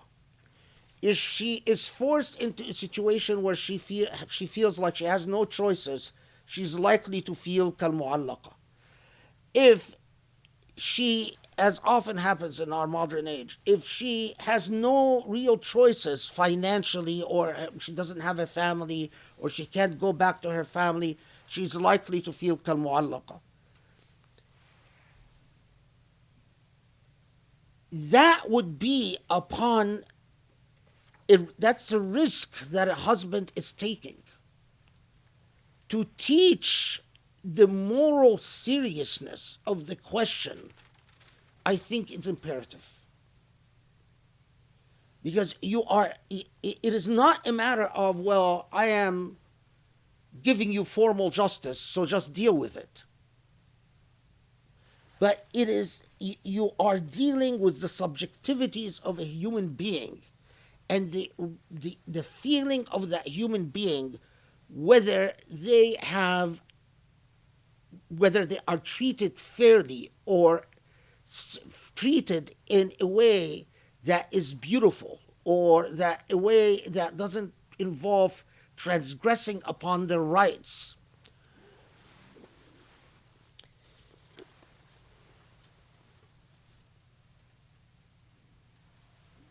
So, preserving the marriage is good. If you think of preserving the marriage through the solution of polygamy, which, as we said, might be necessary, as the ayah told us, especially when you need to take care of orphans, or as we talked about. But so polygamy as an institution continues, and it is not outlawed. But if you think of solving a marriage so that you stay married together through polygamy, keep in mind that polygamy comes with its own fraught with its own moral dangers. And the moral dangers is that it would not be a relationship of taqwa and not be a relationship of islah and ihsan. If it ultimately adds to ill will and ugliness, then in fact at-tafarruq, separating and each going their way, is a preferable situation than a situation where people live locked into in injustice. In my view, because bitterness and injustice are serious obstacles in the ability of a human being to truly be in a state of Islam al-Wajh lillah.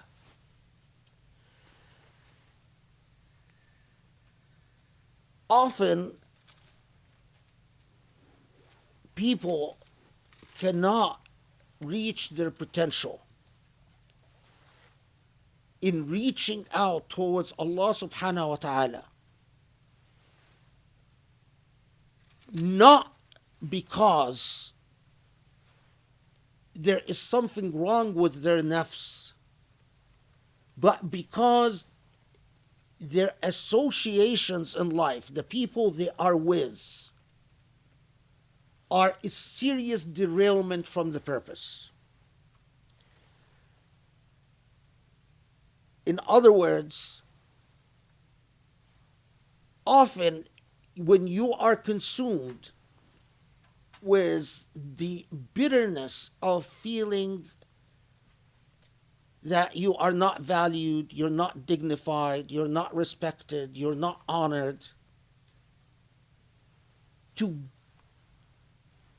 as we said, you need to get beyond yourself to reach for Allah. You need to transcend the self. If the self is consumed, and reflect on this, if the self is consumed with longings that arise from deep frustrations because that not because you are a selfish, greedy human being, but longings that arise from deep frustrations due to injustice or disrespect or humiliation or degradation, it becomes truly hard to get beyond yourself. You remain, you wake up consumed with the self, you go to bed consumed with the self. Unless, Allah has given you a spiritual power that is truly exceptional, where you can put all of that to the side and just focus on Allah. But that's not the majority of human beings. These ayat are, when I read وَإِن تُحْسِنُوا وَتَتَّقُوا وَإِن تُصْلِحُوا وَتَتَّقُوا, and then Allah comes and says, and if you separate, then just rely on Allah, because Allah then will have to take care of you, or will take care of you. I focus all my attention on al-islah wal-irtiqa wal-ihsan, and then I ponder at what point Allah wants me to reflect. Why does Allah advise me that although as-sulhu khair, and that is preferable, but at times these are legitimate moral questions to reflect upon, and they are part of growing with Allah's revelation and knowing what is required to transcend beyond the self, and knowing the way that the self is often trapped within itself when it is trapped in an endless cycle of grievances. just simply keeps going through all the ways that it has been aggrieved. That's not conducive to human liberation. And often it's just it's something that you settle into because you have no other choices or because you are too weak to change it. Or, and for some people, you might tell them,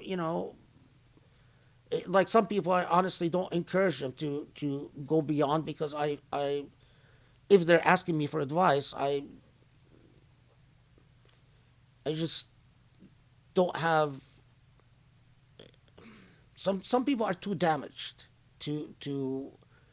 and too weak of will to really change anything about their own situation. Um, but Allah invites us to think about these things very seriously. When Allah says something like وَلَن تَعْدِلُوا بَيْنَ النَّاسِ, I mean, it's not to deal with this in a legalistic way and think, well, as often people tell you, well, Allah just said لا تميلوا كل الميل. That just basically Allah says, okay, the answer to not being able to be just is just don't go to extremes, and then they ignore why Allah says فَتَذَرُوهَا كَالْمُعَلَّقَةِ and crowns this with إحسان الاتقاء. You can't. You have to take the message as a coherent whole. You can't just pick on certain words and say, well, that reduces itself to some legal rule. And the legal rule, as long as I, see her occasionally and continue doing X and these rights that I define unilaterally, and to me, that is sufficient that she doesn't feel kalmu'allaqa, and so the matter is resolved. Who says? I mean, what role does she play in defining whether she in fact feels kalmu'allaqa or not? And are you willing to have her play that role? Because perhaps if you're not willing, then you've got a bigger problem.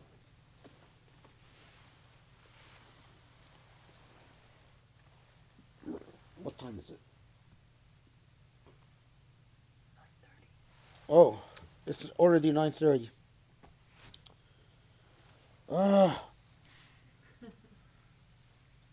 I didn't go. I wanted to at least reach to. Oh man. I really, okay. Okay.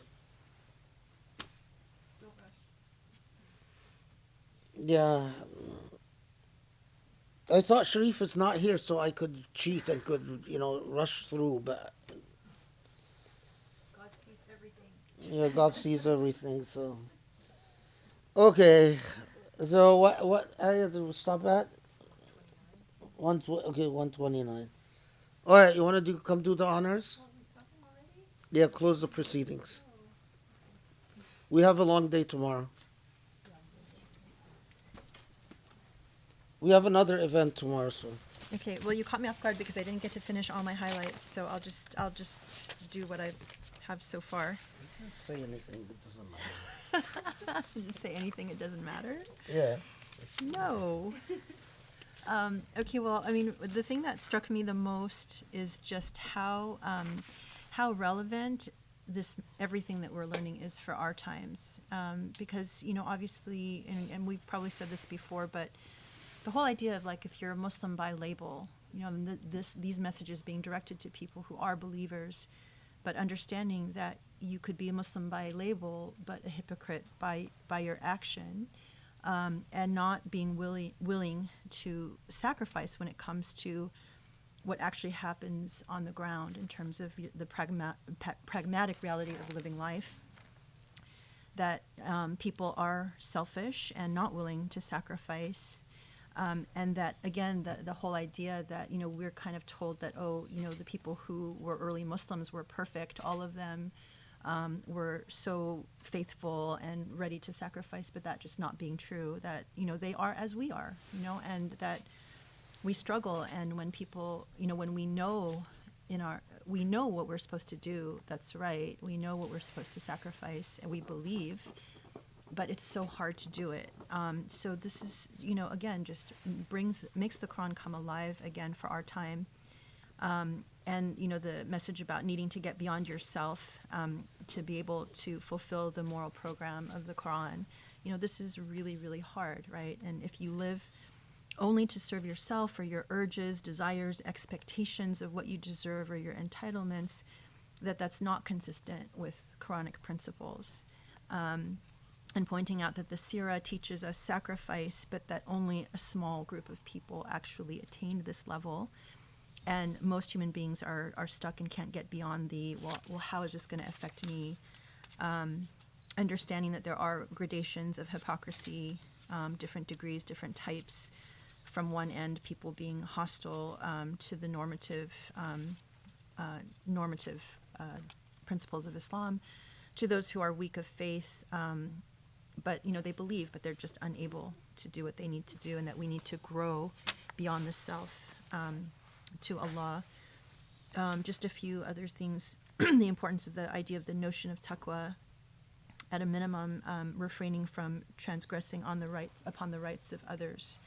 And interestingly, again, this is what Hassan Farhan al-Maliki and his teachings were also underscoring, and as we're learning, is that at a minimum that it's not harming others, and that it was very beautiful when you shared this idea of how do you remember your mother or your father? You love your parents, you think of them through the course of the day and what you're doing. You think well of them. You're not thinking of like bean counting and like how many times did I think of them today as a way of demonstrating love, and that made things very, I think, easy to understand. Going through the examples of the reports of the orphans, the disempowered children, equity of orphans, about women, and just all of this to arrive at, I think, what you often teach us through the Usuli methodology is the point is to understand the overarching moral principle and then figuring out how to apply it to the realities of our day and age. So they did that back then. That's what we're called to do. And it's not about positive law, but it's about thinking critically and coming up with a beautiful solution that ties back to the moral principle that God is calling for. And the whole idea of that being Allah's sunnah, solving micro problems to uphold the moral principle. And then just what we got into in this last part, about how women's feelings matter. I guess you started to answer the question, why was this called, women? This whole idea of the, polygamy, because I've always heard, even as a convert, that yes, you can marry up to 4, you have to treat them justly, but you can't treat them justly.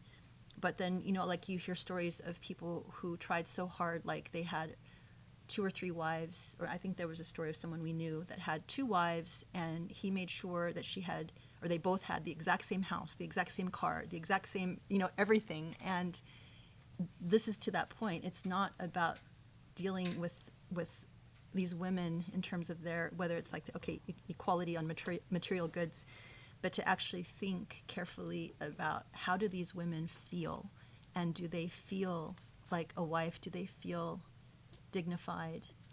Do their feelings matter? And that's so hard, right? I mean, it's like, I can understand why a man would be like, no, let's just keep it in the realm of something quantifiable that we can control, because when you get into that whole area of subjectivity, that requires a lot more skill, and it makes it a lot more serious too. So and the idea of preserving marriage is good, but you have to think through, is it beautiful? I mean, it just adds, again, this nuance, this complexity, honoring the human being, honoring, what each individual feels and needs. So it's a completely different understanding of Islam than I think what we get in the mainstream. So thank you so much for this incredible continuation. Take your time, don't rush. See, even with Sharif here, you can't get away with it. So, alhamdulillah. I hope you guys will join us tomorrow for, I think, what will be an amazing conversation. And so sadly we'll finish a little bit early, but inshallah tomorrow will be great. And then look forward to seeing you next week for day 10, inshallah, of Surah Al-Nisa. Okay. Assalamu alaikum. Have a wonderful week.